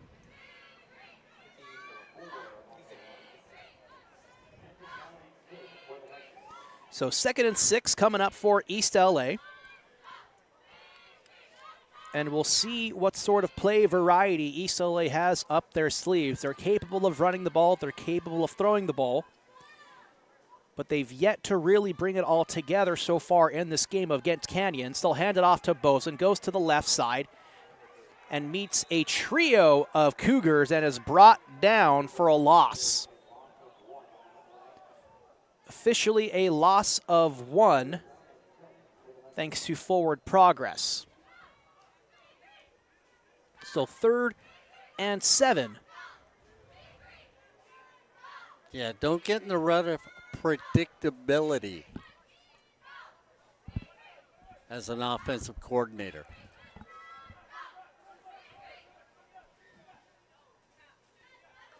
Here's the snap. Ebnett fakes the handoff. Finds Alexander. Pass is complete. Oh boy, are they giving him a good spot. And he gets to the 31 as indicated by the line judge. And that'll be a Husky first down. And I will say, Mark, very generous, because it looks like to me like he got to the 30, not so much the 31. They gave him the 32. But maybe he got his hand stretched out a little bit more. Yeah, and I'll say Albert's right. He stretched his hands out to the 32, so that's why he got a first. So 1st and 10 for East LA. Fakes the handoff. Pass up the middle, incomplete, and flags fly.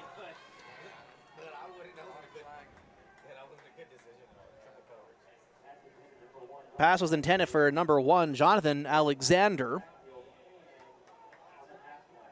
We'll see what the penalties are for, as there's 1 in the backfield and 2 at the spot of the intended receiver.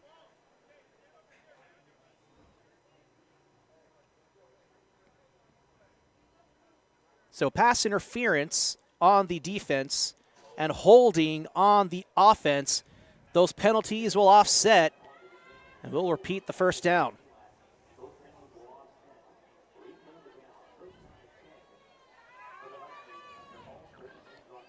So 1st and 10 for East LA. They're on their own 32-yard line.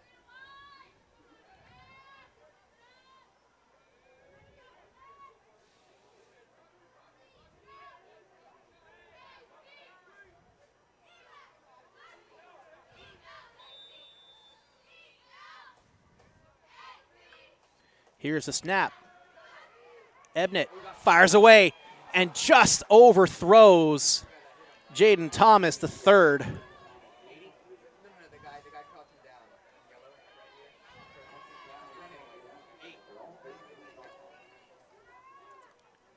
And you love the fact that you get a quarterback that hangs in there. We'll hear it more than once from Mr. Nalen. You're going to get whacked.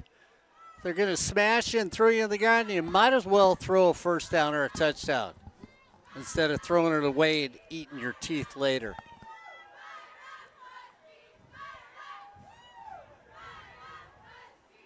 So 2nd and 10. They'll hand it off. Bozeman takes it up the right hash.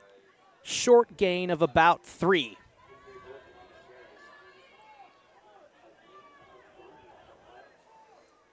So 3rd and 7 coming up for East LA.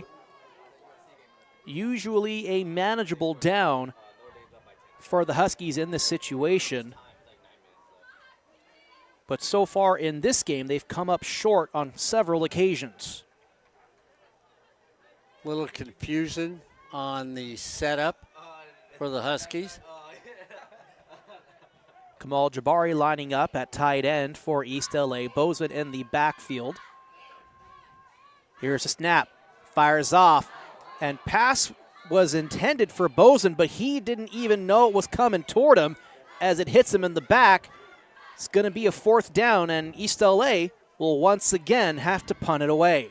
Well, if you saw it, Albert, College of the Canyons walked up their outside linebacker. He was going to come. That means the back on this side of the field, which was set up there with Bozeman, is a hot read. And he should have been looking coming out of the backfield. Here's the kick. Takes a Husky bounce. Back to receive is number 20 for Canyons. Tackle is made by number 15 of East LA. That's Roberto Sabalos.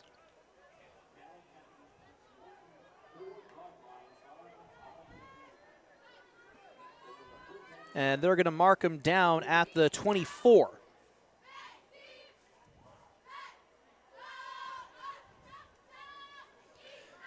So that is where College of the Canyons will take things over here for their first possession of the second half.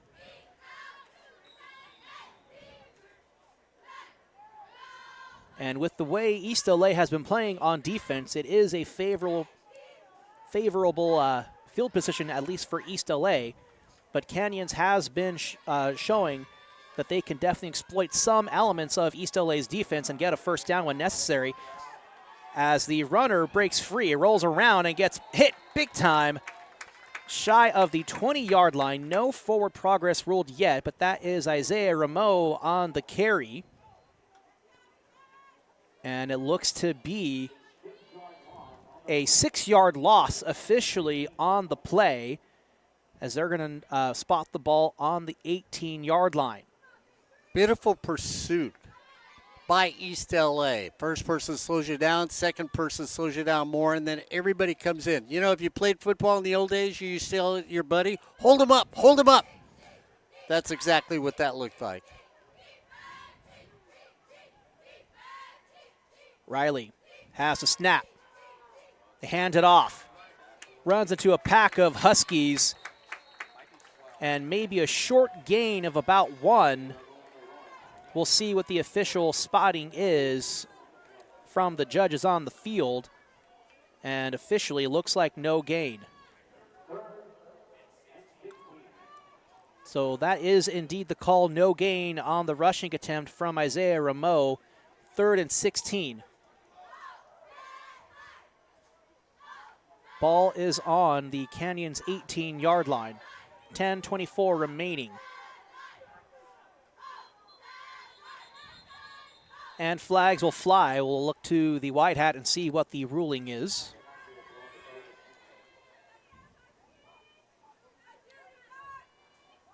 False start called on Canyons. That's going to back them up another 5 yards, so 3rd and 21. We'll take it.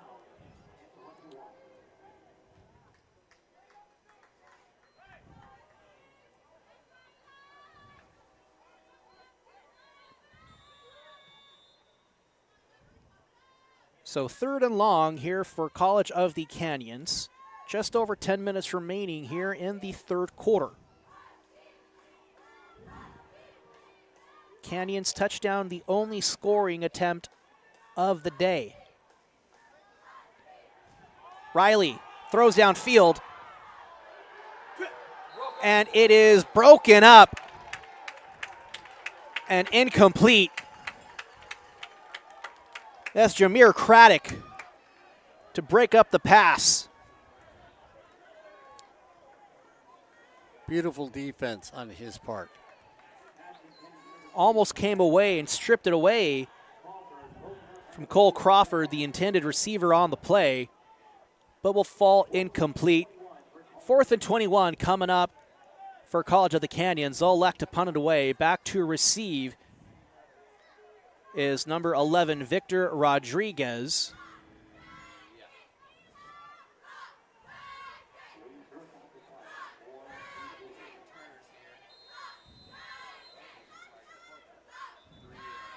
And we have a flag before the ball is snapped. It's going to go against College of the Canyons, so that'll back them up even further.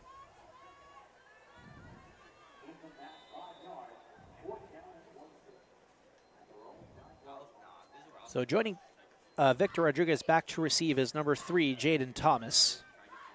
Snap is up and away. There's the kick. And Rodriguez will signal fair catch. And ball will be spotted at the 43-yard line. And that is where East LA will take over here in the 3rd quarter. 9:50 remaining.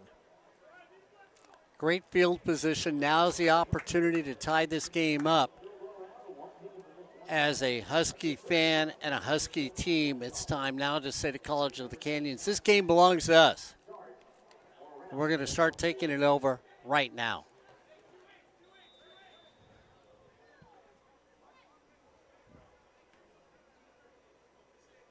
First and 10 for East LA. Here's a snap. They'll hand it off. It's to Bozen. Punches up the middle, and that's going to be good for a first down.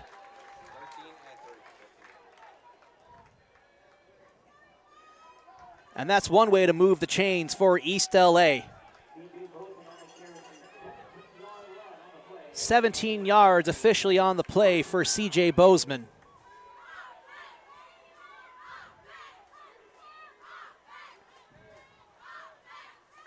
Ebnett, the snap, fakes the handoff, looks downfield. Pass is up, And it is no good, but a flag will fly. Pass was intended for number 2, Damari Taylor. And we'll see what the ruling is. And if you're a Husky fan, you're hoping for pass interference on the defense. And unfortunately, I lost that in the air. I was trying to find it. So I didn't get a good look at the pass interference at all. And it is indeed pass interference on College of the Canyons. So going to be an automatic first down for East LA.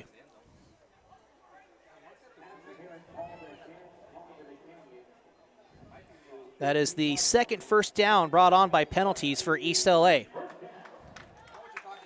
And they're in the best field position they've been in since the missed field goal earlier in the first half.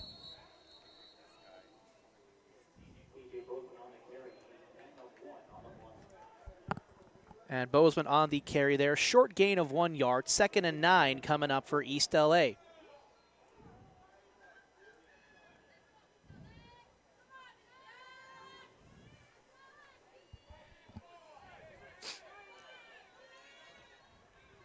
Taylor lined up on the far side. Alexander on the near side. Bozeman in the backfield for East LA.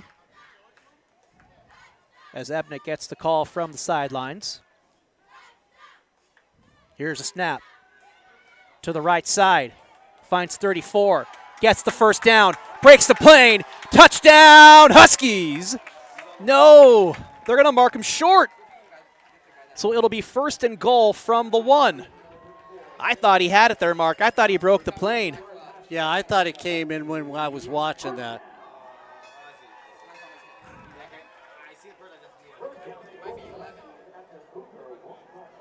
So that was number 31, Pharaoh Nea, the tight end, with the catch and run for East LA.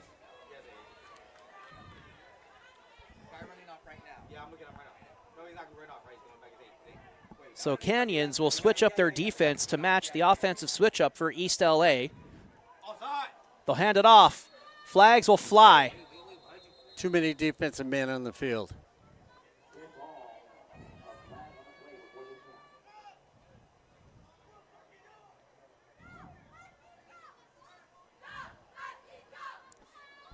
That's an easy one to call.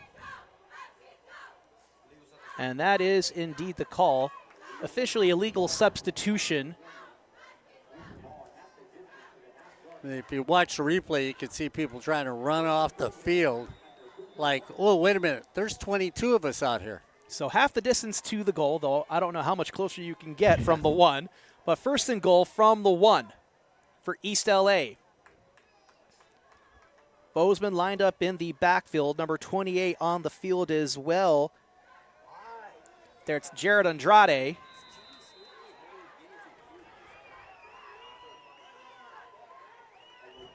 Can I say incomplete. I don't understand that play? They should have just ran the ball, I think, but they'll opt for a pass that falls incomplete. So 2nd and 1 from the 1. Or 2nd and goal, sorry, from the 1. I mean, a backdoor pass.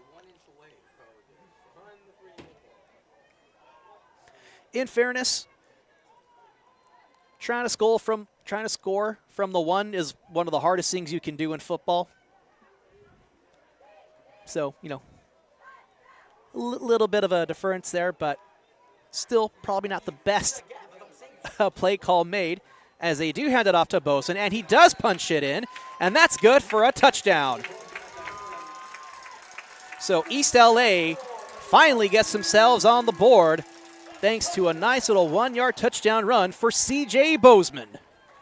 Nice little dive play straight up the middle.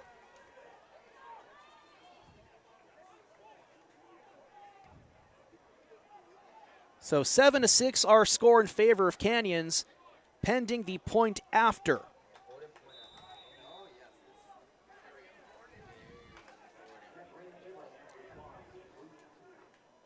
Zachariah Abraham ready to kick.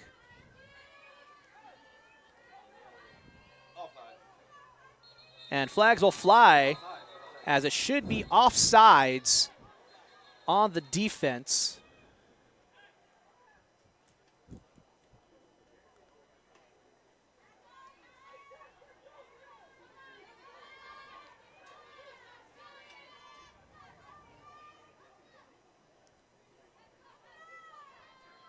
As we await the official rule on the field.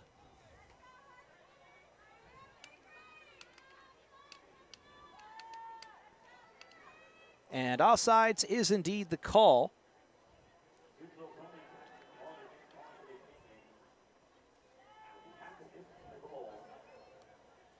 So it'll be half the distance to the goal for the point after attempt. Oh, I'd go for 2. East LA will continue to elect for the extra kick.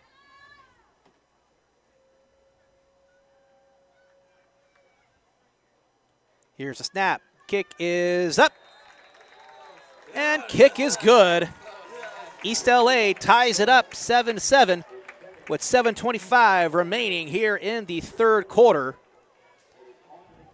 And East LA has finally made it a game against College of the Canyons. We'll see how the Cougars will respond on this next possession.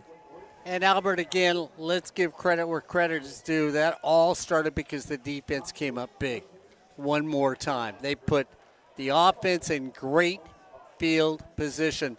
They have done that all night long, and this is the first time the offense has taken advantage of it.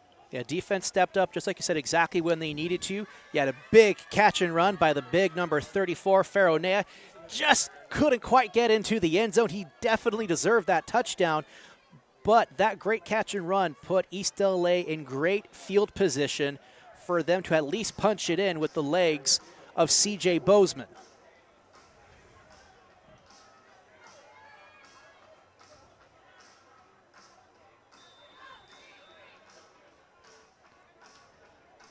Zachariah Abraham ready to kick things off. It's going to be a little squib kick. Takes a Husky bounce and goes out of bounds at about the 26-yard line. Penalty flag thrown at about the sideline.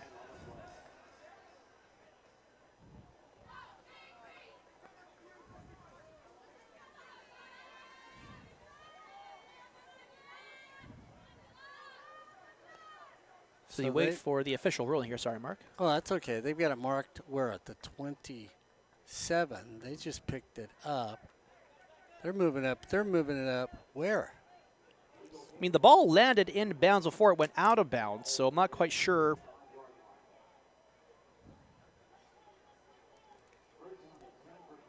Well, they got it at the 35. That's interesting, because I thought that's roughly where it was. Yeah. Like, that's where it landed, but eventually it bounced out of bounds a little bit further away.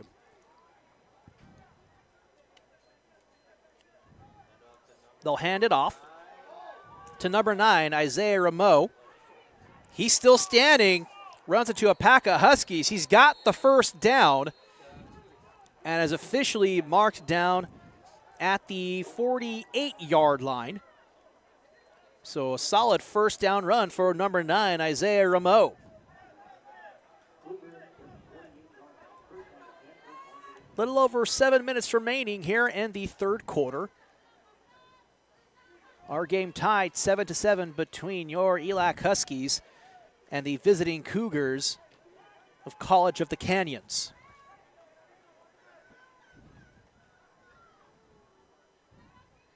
Riley lined up in the shotgun, takes a snap, hands it off. It's to Rameau, breaks up the middle. He's free. First down, marked at the 35-yard line. Another first down run for Isaiah Rameau. So a little bit of assertion from the offensive line from College of the Canyons. So 1st and 10 from the ELAC 37. That's where the ball is officially spotted. And College of the Canyons is rolling so far here in this possession.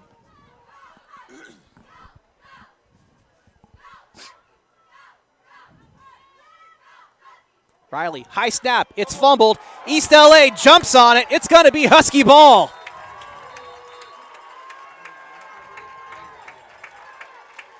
That's a clear recovery for number 99 of East LA. That's Larry Thomas. 320 pounds, 6'2". You definitely don't want to run into him, but he swallows up the ball and recovers a fumble for East LA. Big turnover. So now take advantage of it. This is where you want to go down and have that exact same drive you just have offensively for the Huskies. They've had these opportunities. Now's not the time to squander another. So the Husky fans will have something really to get excited by as we head to the fourth quarter. 1st and 10 on the Husky 40. Ebnett takes a snap, hands it off to Bozeman, runs left, finds a hole, and is swallowed up by some Cougars, and the ball is loose, jumped on by the Cougars, but it should be forward progress before the ball came out. So he's down at the 40, I believe, or the 41. And that is the official ruling. He is marked at the 41 due to forward progress before the ball came loose.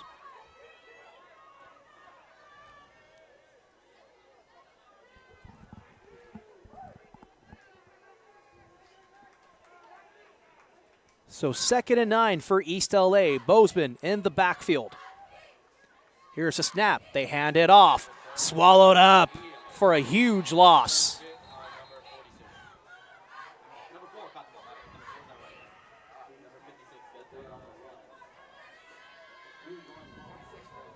And it was actually number 4, James Thomas III, who was in at running back, not CJ Bozeman.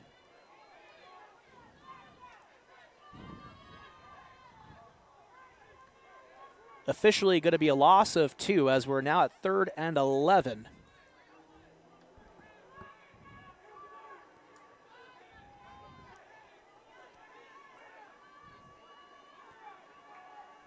Here's a snap. Ebnett looking to throw. He's got his man. That's Damari Taylor for a first down.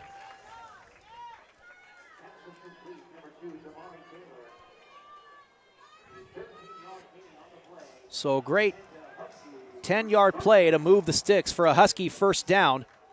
So take a look on the replay there. Great job and awareness by Taylor to take the catch, keep his eyes on the ball, and know exactly where the sidelines is and runs out of bounds. So they'll stop the clock at 4 minutes, 12 seconds. East LA has all their timeouts remaining. Still only the third quarter. We're tied 7-7. 1st and 10 from the 49 of College of the Canyons. Ebnett throws wide open. Catch is made for a first down. That's number 5, Kamal Jabari.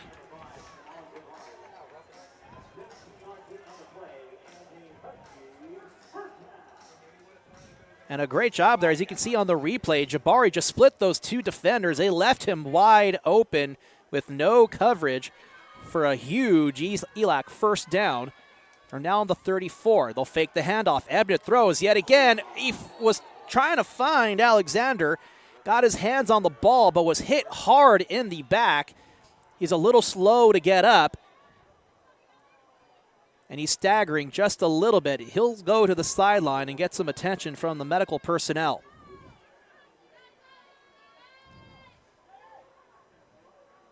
And Mark, I don't know about you, but I know I would not have gotten up as quickly as Alexander did if I took the hit that he did now just on the field. Yeah.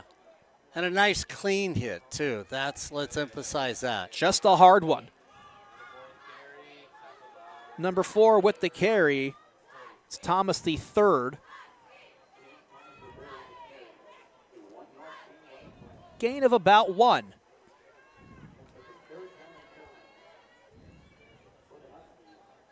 So 3rd and 9 coming up here for East LA.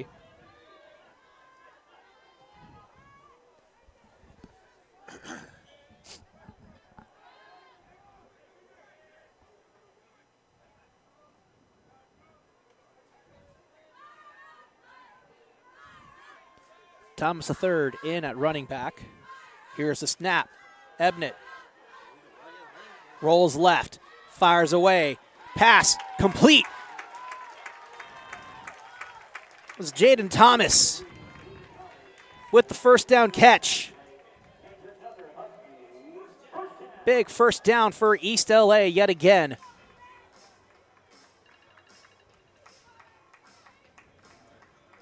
So it'll be 1st and 10 from the 18. 2.5 minutes remaining here in the third quarter.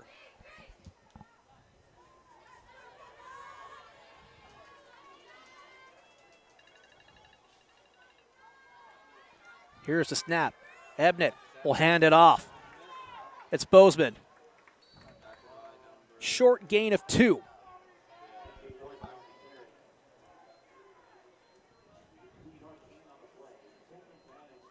Second and 8 coming up here for East LA. They're on the Cougar 16.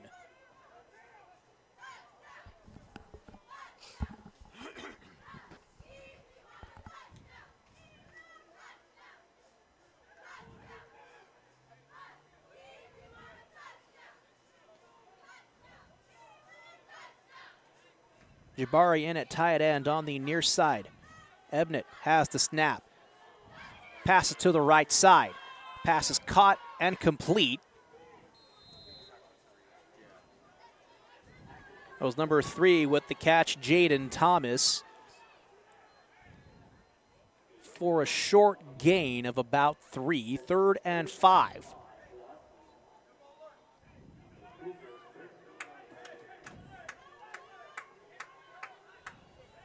Cameron Jones, wide right on the near side.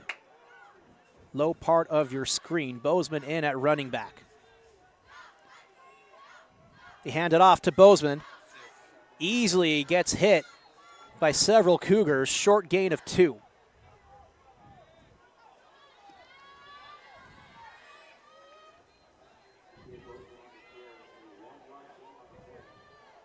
Officially a 1-yard gain. 4th and 4. Little over 30 seconds left here in the third quarter as the special teams unit will come onto the field to attempt the field goal. Marked at the 19, Albert. Yeah, on 10, it's 29-yard attempt. So 29-yard attempt coming up here for Zachariah Abraham.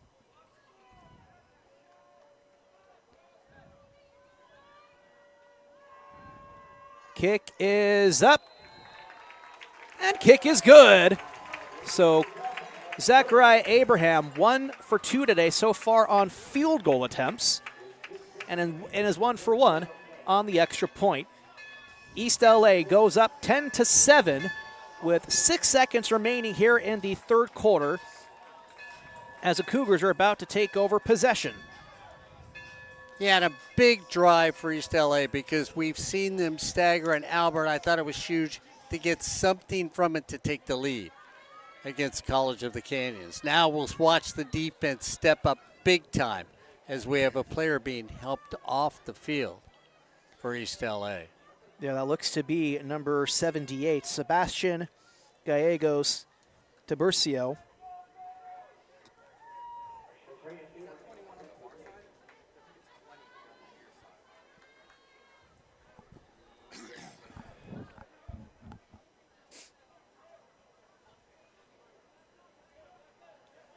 So Abraham here ready to kick things away.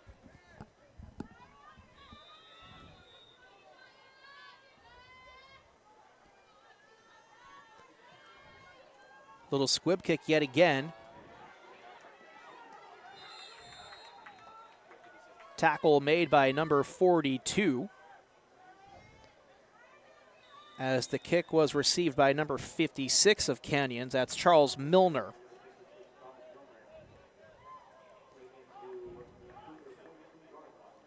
He takes it back to about the 42-yard line, so that is where the Cougars will take things over here. And zeros are officially on the board, so that is the end of the third quarter. 4th and possibly the final quarter underway.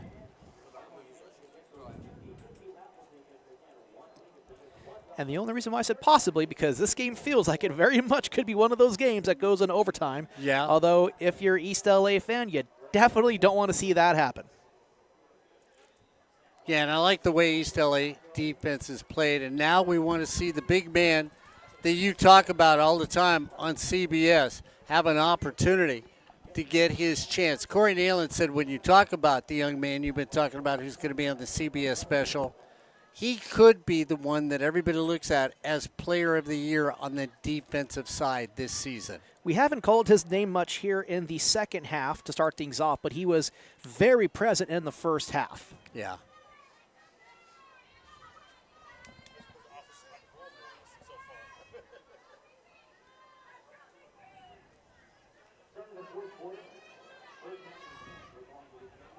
So 1st and 10 here for College of the Canyons. They're on their own 42-yard line.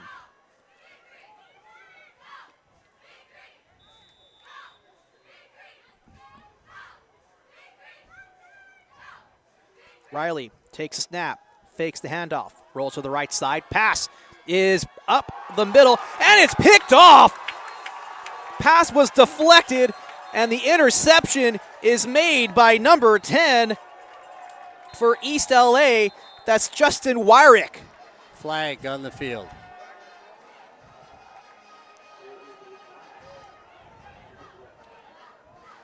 So there is a penalty flag on the play. We'll see what the official call on the field is. Illegal man downfield. Pass penalty is declined. Husky football.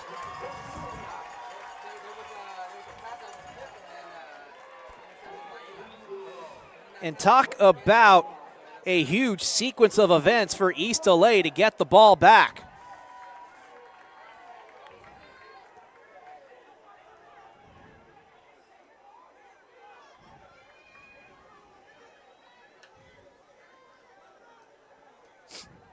So East LA will be spotted at the 39-yard line, 1st and 10 in their own territory. Of course, this possession brought to you by the big-time deflected pass that was intercepted by Justin Wyrick.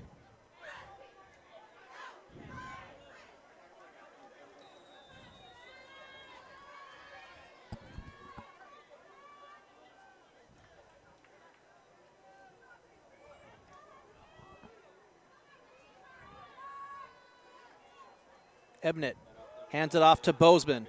Up the middle, gain of 3.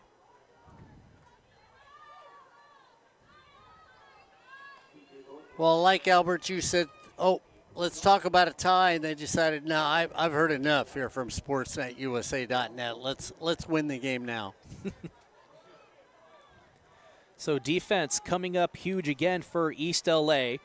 We'll see if the offense can get things going here and really capitalize on the turnover as Bozeman bounces off a defender, breaks free into Cougar territory for a first down. Ball spotted on the 45-yard line of the Cougars. Or actually the 46. But first down for East LA with 14 minutes remaining here in the fourth quarter.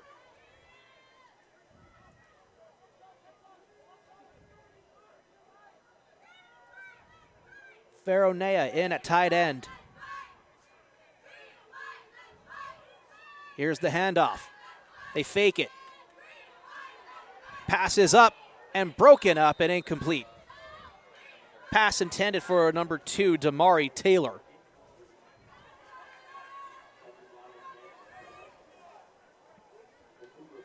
So 2nd and 10 coming up here for East LA.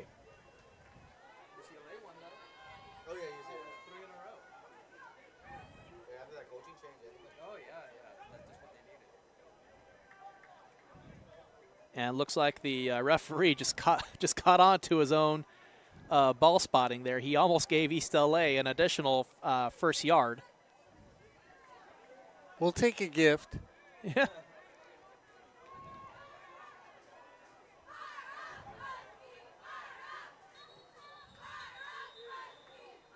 So East LA calls the timeout just before the play clock expires.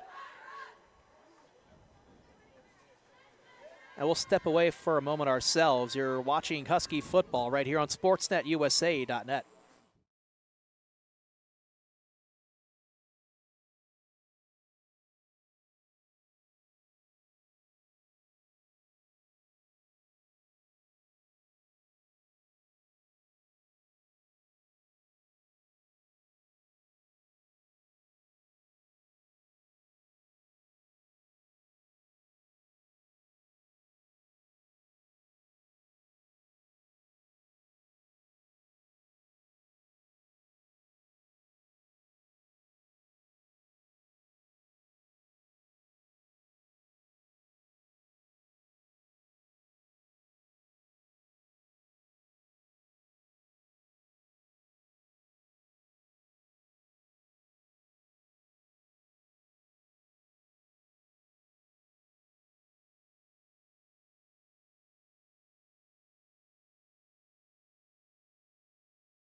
So we're back from the East LA timeout. You're watching Husky football right here on SportsNetUSA.net. I'm Albert Robles. With me, of course, is the old guy, Mark Pavlovich, bringing you all the action here in tonight's game between your ELAC Huskies and the Cougars of College of the Canyons. And a big first down completion right up the middle for number 12.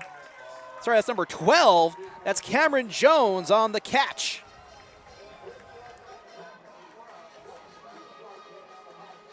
And a great pass up the middle and a great catch for Cameron Jones under double coverage. Huge first down for East LA.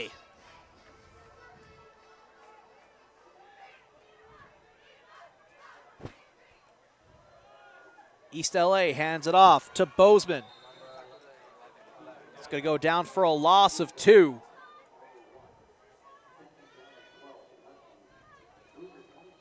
So 2nd and 12 coming up for East LA. The ball on the 22-yard line.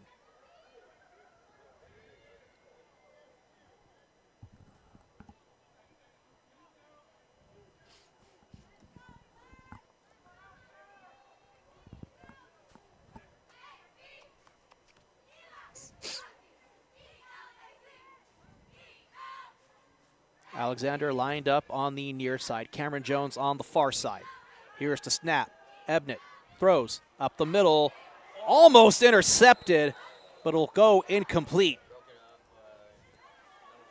Pass broken up by number 13, Oskari Tuihala.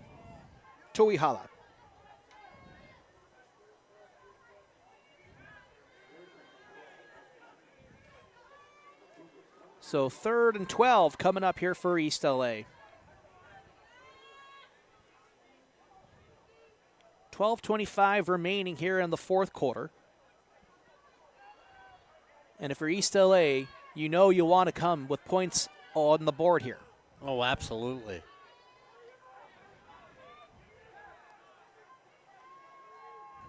Here's a snap. And they'll whistle the play dead, as penalty flags will fly.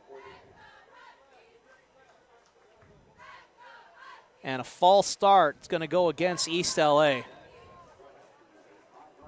So that'll back them up 5 yards. It'll be 3rd and 17.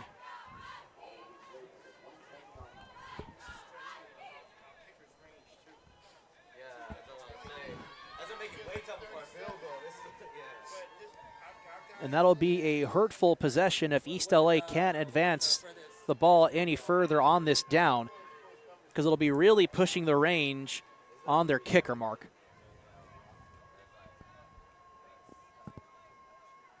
Ebnett, the snap, avoids a sack and takes it. That's number 11, Judah Platt, the defensive lineman for Canyons, with the sack.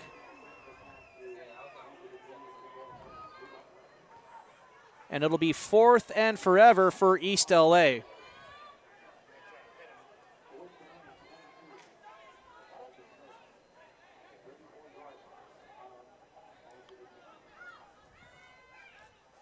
So East LA will elect to punt it away with the ball spotted on the 34-yard line. For those of you wondering, why would you bother punting it? Well, at this level, they can't quite kick it that far. They don't have the range, because if you did, you wouldn't be playing here. Exactly. And that's no disrespect. That's just the reality of the situation.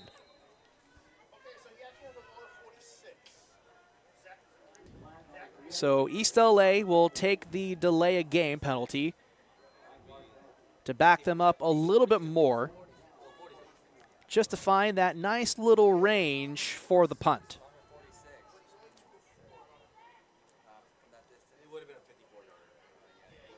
And if I was College of the Canyons, I would have declined the penalty.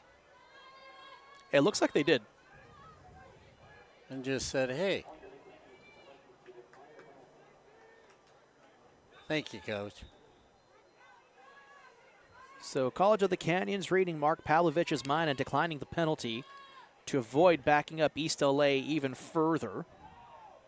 Ball takes a Husky bounce, and they're going to down it at the 1-yard line.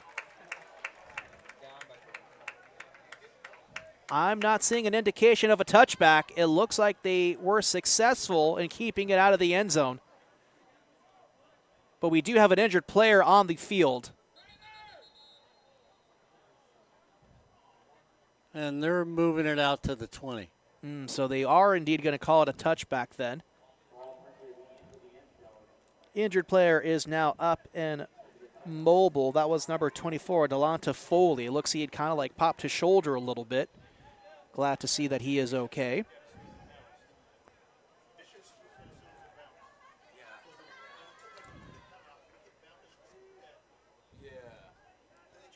So would have been a great punt attempt and a great position here for ELAC's defense against College of the Canyons. But instead it'll be a touchback, and the Cougars will take things over on the 20. 10-7 our score in favor of East LA. Canyons trail by 3. 11 minutes remaining here in the fourth quarter. They'll hand it off. Take it up the middle, gain of 5.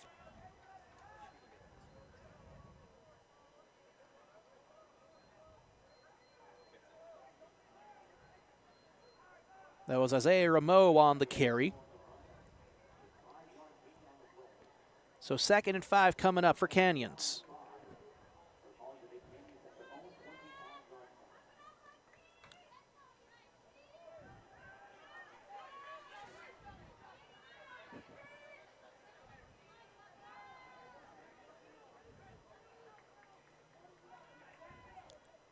Riley takes a snap and passes blocked.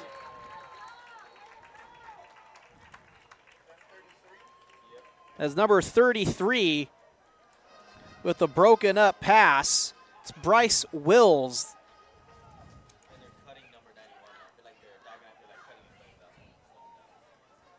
The freshman out of Bishop Morris Salesian High School. It's going to bring us to 3rd and 5 for College of the Canyons. And we'll see what other ELAC defensive player can step up this time and really make a show. Here's a snap. Riley avoids a sack, runs up the middle, breaks free. He's got the first down and slides at the 41-yard line. So a really good keep and run here for Jazel Riley, the 4th.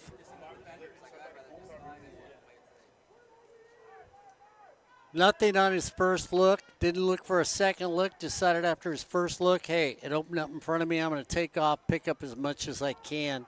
Heads up by the quarterback of Canyons. Riley has a snap. He'll throw deep to the right side. Pass is caught but out of bounds, so it'll be incomplete. Pass was intended for number 2, Cole Crawford.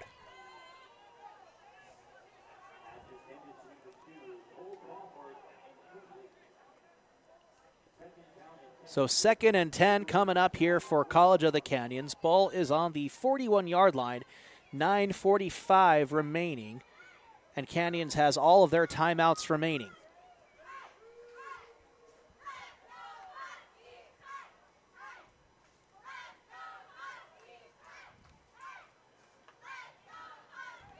So Canyons has the play. We'll see what they have up their sleeves here. Here's a snap. Riley, pass up the middle. It's complete. Short gain of 3.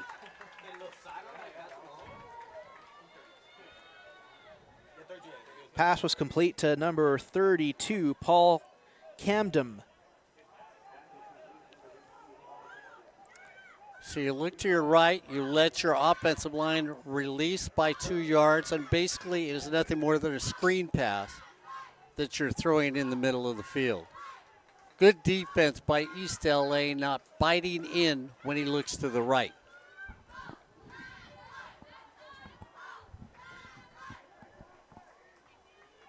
Third and 7. The snap. Riley throws. Pass is caught and complete. He'll get forward progress. About 3 yards shy of the sticks.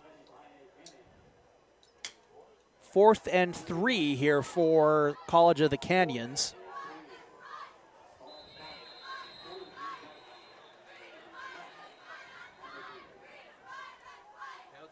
And a penalty on the field by Canyon sidelines.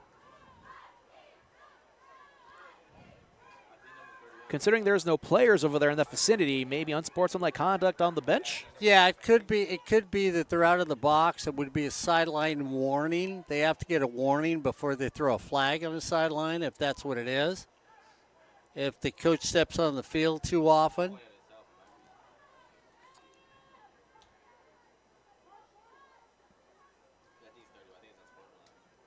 So it is unsportsmanlike conduct on East LA. Us. Okay. So likely on one of the ELAC defenders, probably getting a little too vocal with the Canyon sidelines, and that's going to cost them. Yeah, because he pushed him out short of the goal line, so he was like taunting, like, you're short.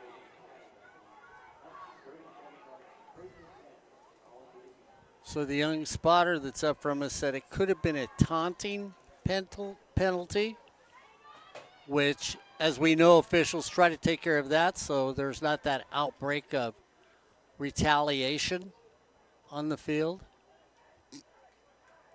1st and 10 for College of the Canyons are on the Husky 37 after the penalty assessed gives them an automatic 1st down.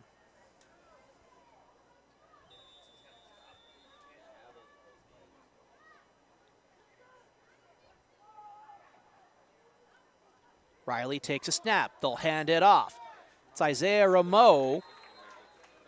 Forward progress gives him 1 yard, 2nd and 9.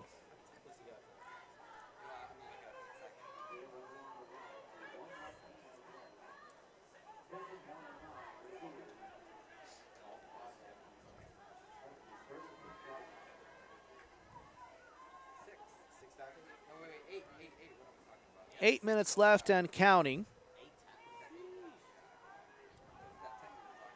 Canyons looking to add to their column of the scoreboard. Here's a snap. Fakes the pitch out.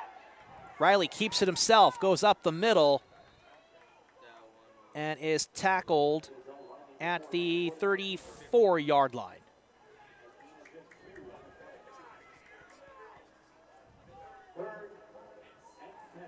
So 3rd and 7, or 3rd and 6 rather, coming up here for College of the Canyons.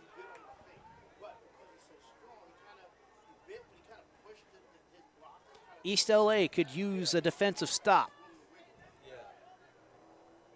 Basically, I made the pocket uncomfortable, like a pressure. They've been able to do so several of the times in this game. We'll see if they can come up with one here. And a timeout on the field called by College of the Canyons. We'll step away for a moment ourselves. You're watching Husky football right here on SportsNetUSA.net.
So back here live on SportsNetUSA.net. I'm Albert Robles, Mark Pavlovich to my left-hand side running the camera.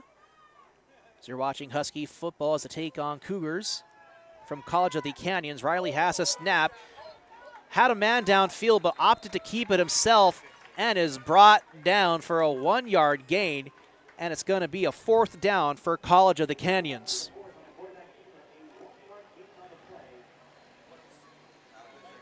So Riley just able to avoid the sack. And we'll see what the call is here for College of the Canyons and what they opt to do next. 6.5 minutes remaining. Both teams have 2 timeouts. And Canyons will elect to keep their offense on the field. Riley takes a snap. Patient throws up the middle. It's complete for a first down. Cole Crawford with the first down for College of the Canyons.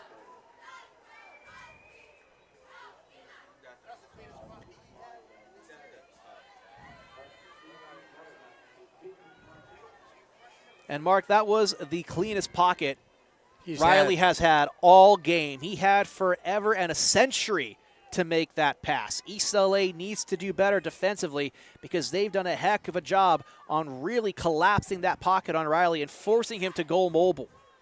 Yeah, I think they just want to make your prophecy come true. Overtime.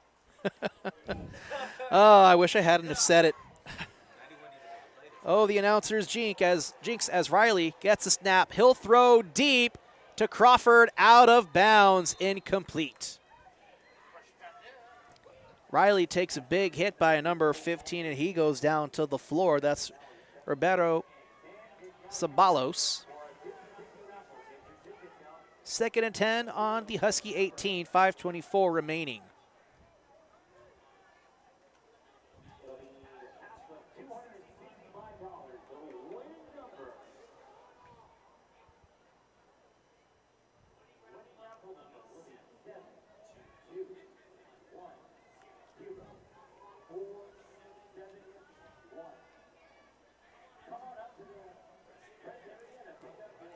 Riley gets a snap, rolls to his right side, drops back, throws deep, and it's intercepted.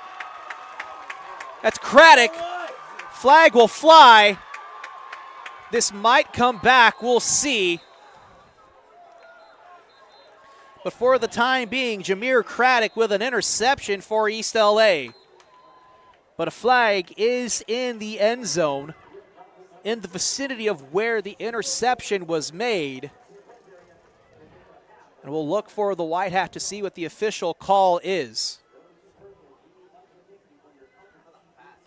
Boy, that, Albert, I got to say my camera slipped a little. I got to say that I did not see anything that seemed like illegal contact through the lens. It might have been incidental. I didn't see a whole lot either. There might have been like a slight push off for Craddock there, but it is pass interference on the defense, so wow. That's likely going to be a pushing for Jameer Craddock. An unfortunate call. It looked clean to a lot of us up here, but of course, the Zebras on the field going to have the closer look. 5:08 remaining here in the fourth.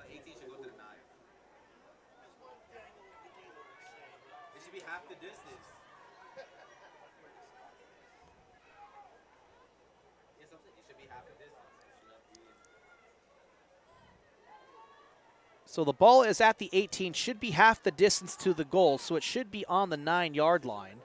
That doesn't make any sense. But they're giving it a 15-yard penalty? Is it supposed to be half the distance when you're within the 20? No. Yes, they're only 18. Yeah, they're giving them a full 15. Well, it's a full 15-yard penalty, so first and goal on the 3rd-yard line.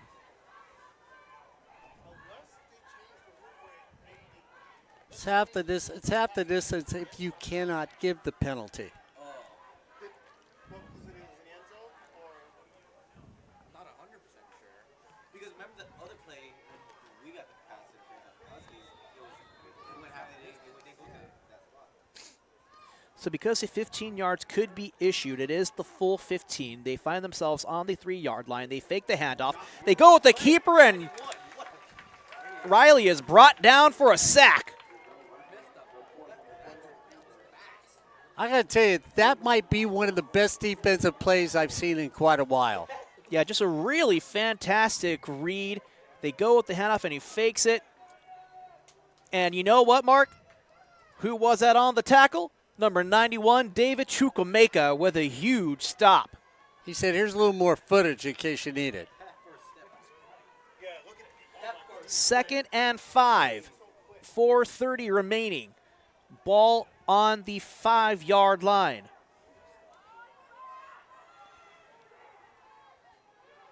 They hand it off again. No, Riley keeps, and he's breaks the plane for a touchdown.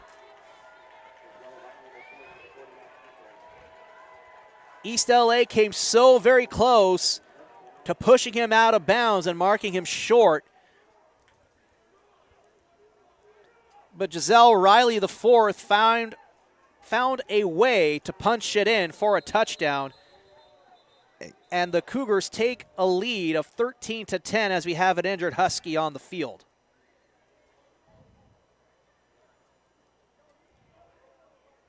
So it's officially an injury timeout. We'll step away for just a moment. You're watching Husky football right here on SportsNetUSA.net.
So we're back from the injury timeout. Cougars able to find the end zone and score a touchdown. They'll go up 13-10 over East LA, pending the point after. No. So 4 minutes, 15 seconds remaining here as number 61, Justin Asadi, lines up for the point after. But there was another penalty on ELAC, and they went half the distance. That's all it was.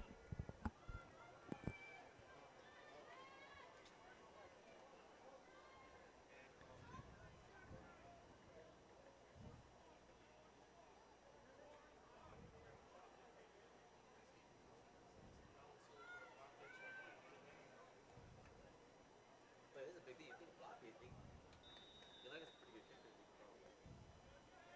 So here we are, ready to go for the extra point. Here's the snap, here's the kick.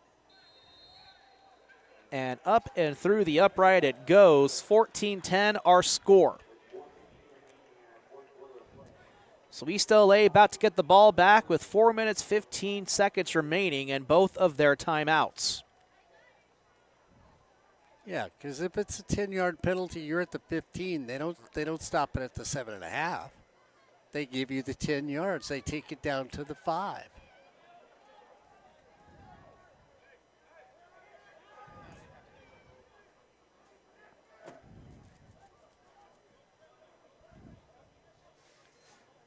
So Canyons able to find the end zone after a questionable pass interference call was assessed on East LA.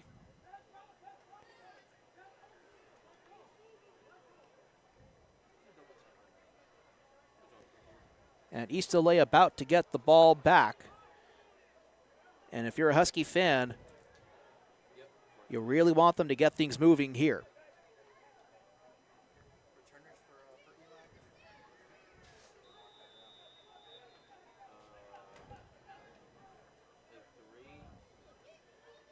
Here's the kickoff, up and deep. And they'll let it fly into the end zone for a touchback.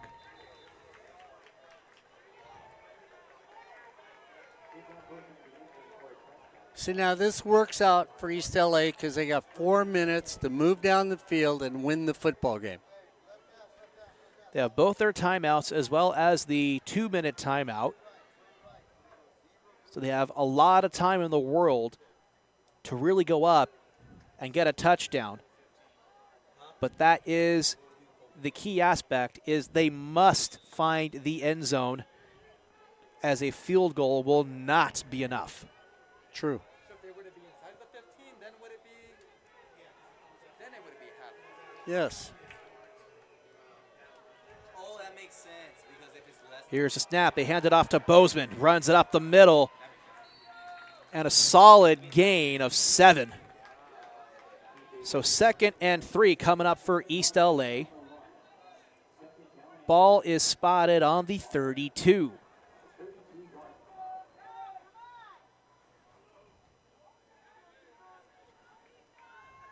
Three minutes, 50 seconds remaining and counting. Taylor on the near side. Bozeman lined up at running back. Here's the snap. Ebnett drops back.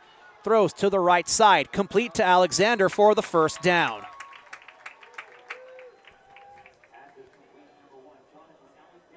So that'll stop the clock and move the sticks. 3:35 remaining. As the ball's now on the 36-yard line. East LA still in their own territory.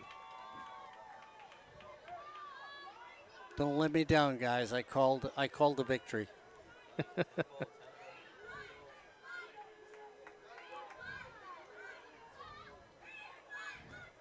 Taylor wide left.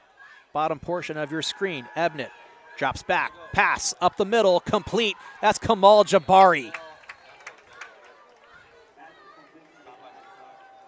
That's another 7-yard gain for East LA. 2nd and 3 coming up. And you have something like a call sheet, like play 1, that's the play. Play 2, like a 2-minute, like you know what I mean? Say one number, that's the play. Number play 4.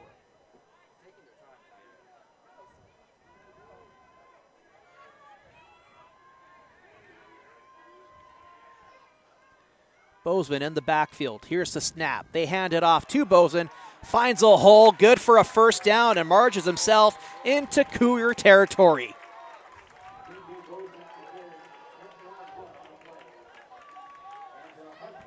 So a nice first down carry here for East LA. 1st and 10 on the Canyons 46, 2:25 remaining. East LA has both their timeouts and the 2-minute timeout. They carry again. Bozeman up the middle, and a gain of 6.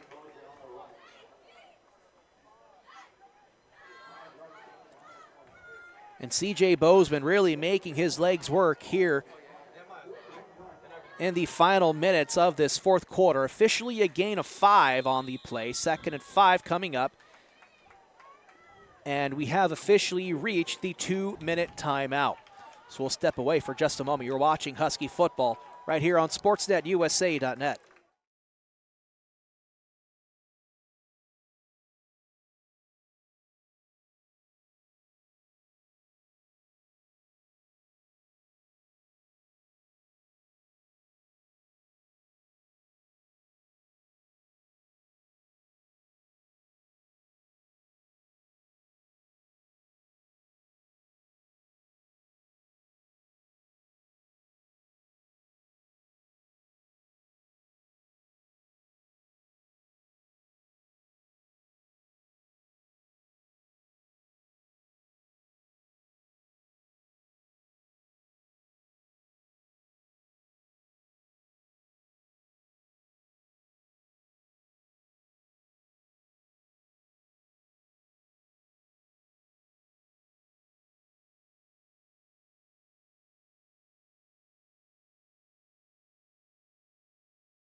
So we're back here live from Weingart Stadium, located on the campus of East Los Angeles College for Husky football.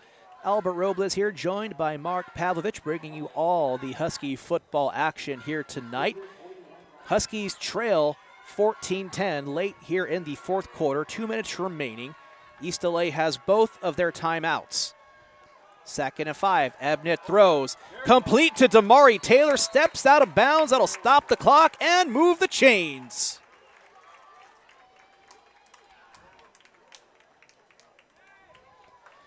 As we take a look here on the replay, Damari Taylor just wide open the entire time, and Ebnet with a great throw to find his man and move the chains.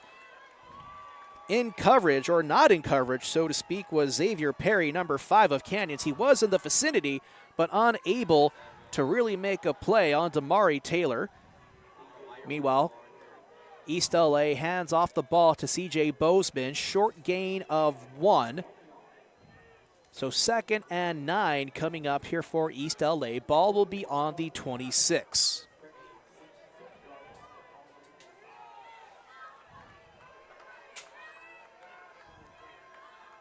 Here's a snap. Ebnet, he'll throw.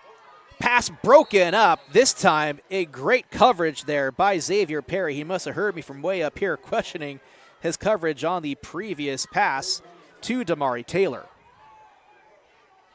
3rd and 9 coming up. East LA needs a first down.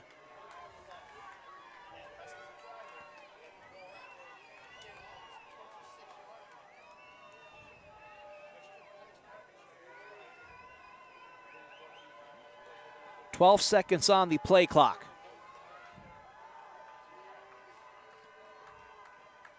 Here's the snap. Ebnet rolls right, throws deep, pass broken up, almost intercepted. So 4th and 9 coming up for East LA.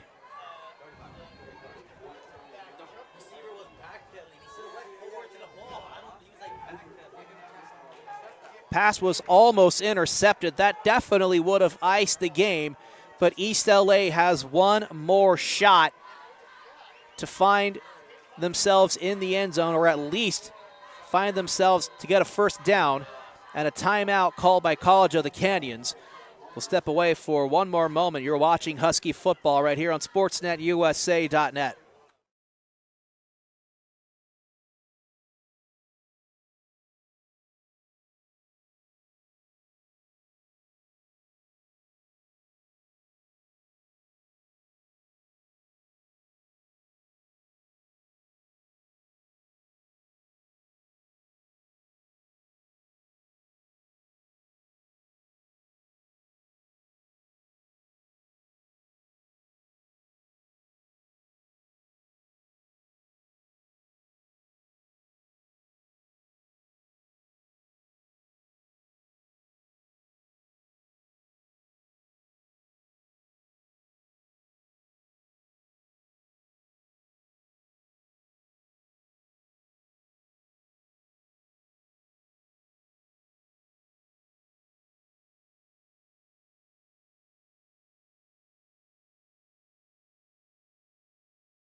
Back from the Canyons timeout, 1:14 remaining, 4th and 9 coming up for East LA. Most pivotal part of the game. Ebnet, he'll keep it. He throws to the left side. Pass is broken up, and it's going to be a turnover on downs. Canyons will take over on their own 26. 1:07 remaining, and Canyons only has one timeout remaining. East LA still has both of theirs. Game is not over yet, but it's looking like a long shot here for East LA.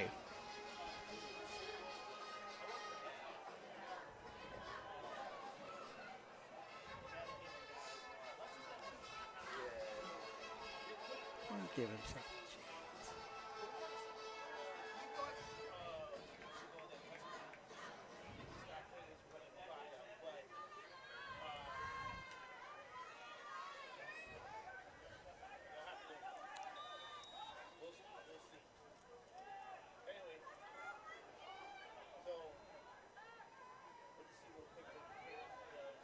There's no way part of this with wide receiver.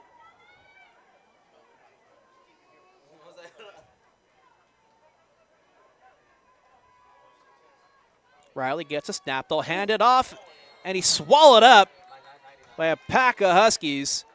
That was Isaiah Rameau on the carry, loss of 1, and East LA will take a timeout. We'll stay with you here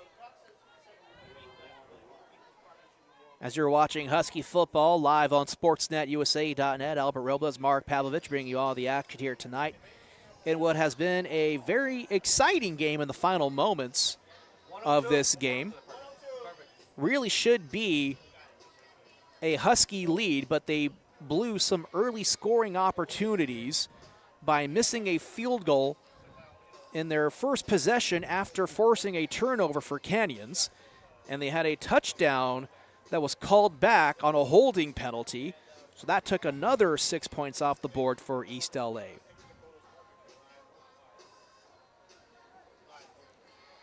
So let's see how gutsy Canyons is. I'm going to fake a dive play. I'm going to have somebody come out the backfield, and I'm going to throw him the football.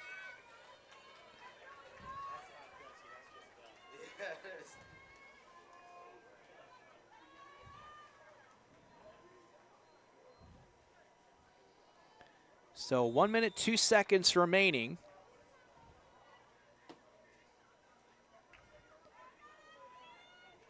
And here's snap. They'll hand it off again.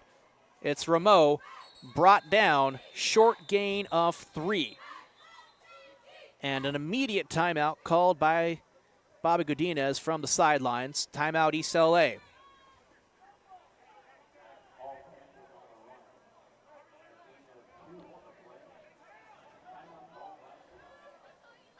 East LA trying to preserve as much time on the clock as possible in case they're able to get the ball back. Here on 3rd and 7, it's coming up for Canyons. They need a first down in order to really ice this game.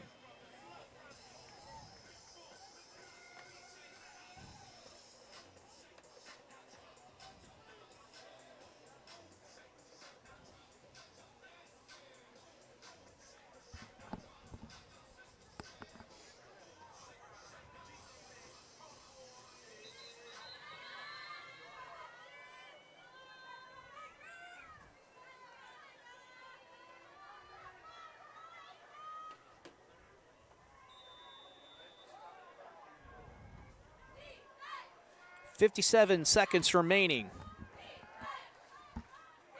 They take the snap, hands it off to Rameau, brought down for a loss. It's Chuameka on the tackle. Clock is running.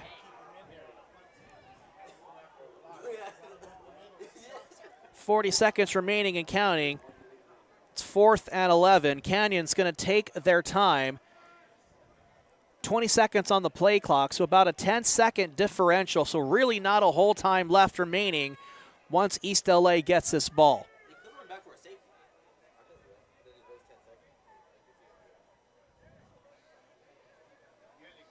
And I think they're really just going to opt to take a delay of game here.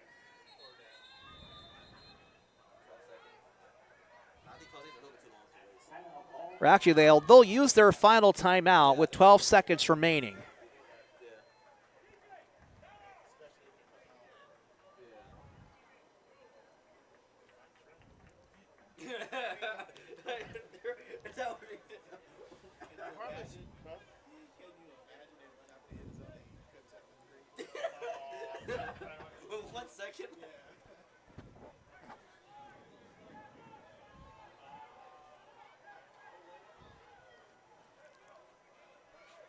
Well, remember, on a kickoff, you call a fair catch, you can have a free kick.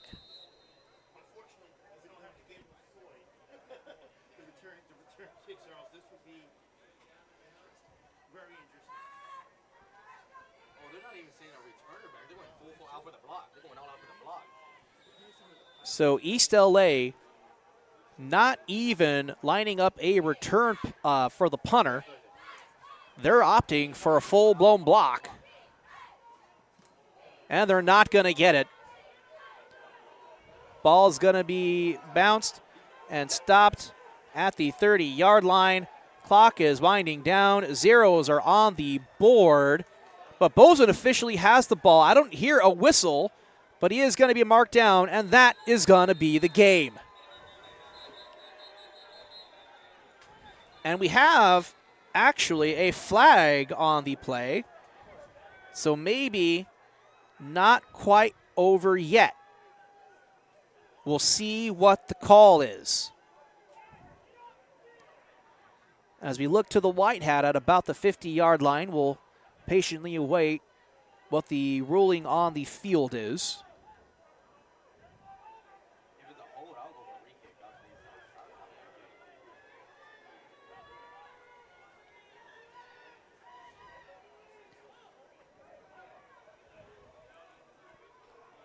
And we also have an injured Husky on the field as well. That's number 14, Nazar Reed. He'll come off the field with some help.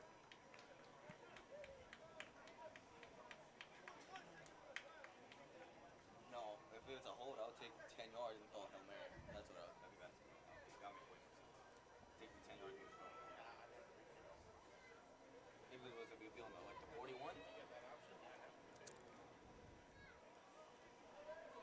Well, it has to be against College of the Canyons or game's over. Yeah, it has to be on. Because if it's on East LA, there should be no reason for a discussion. Come on, white hat. Oh, my. So the referee speaking to Coach Godinez to get the official call and see what he wants to do here.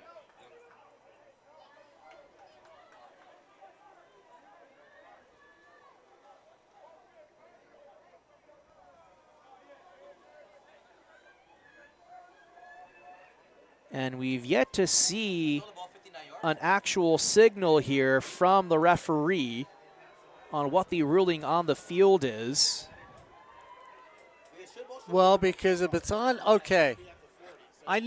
Corey, I need you to check this, because if it's on the kick and it's reversed, therefore it's on the defense, you can't end the game on a defensive penalty.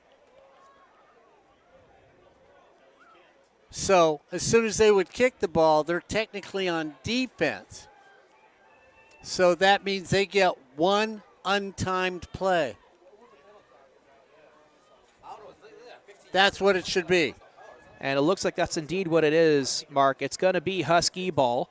They get one untimed play because what happens after the kick, if it was against College of the Canyons, it doesn't really matter what the penalty is. After the kick, Albert, they become on defense. Therefore, there's one untimed play. So we'll have one on-time play. The ball will be spotted on the 45-yard line for East LA. There is still a chance in this game. Throw it for the Chevy.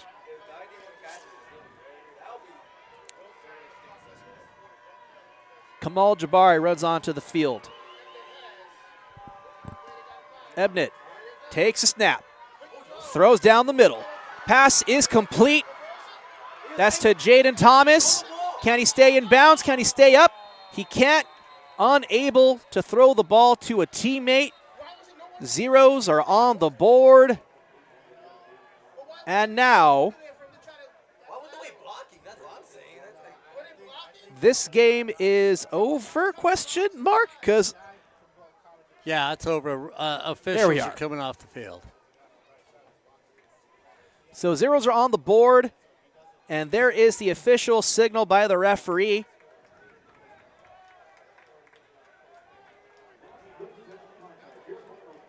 And Canyons will steal one on the road here against East LA. They'll take the victory 14-10.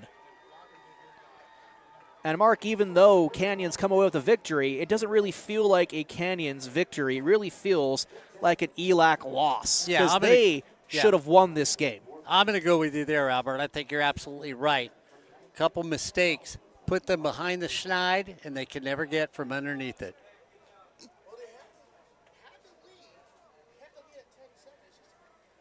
So the next games that we're going to have for SportsNetUSA.net, next week, Wednesday, little water polo called by yours truly. And on Thursday the 23rd, we're going to have some East Los Angeles College volleyball. And on Halloween, we're going to have 2 games going. We're going to have some women's soccer down at Saddleback College and also some East Los Angeles College volleyball as well. Pretty sure we're still doing both of those games. I've yet to hear from Ed otherwise. But that is going to do it for us here tonight. I'm Albert Robles. He's been Mark Pavlovich. You've been watching Husky football right here on SportsNetUSA.net.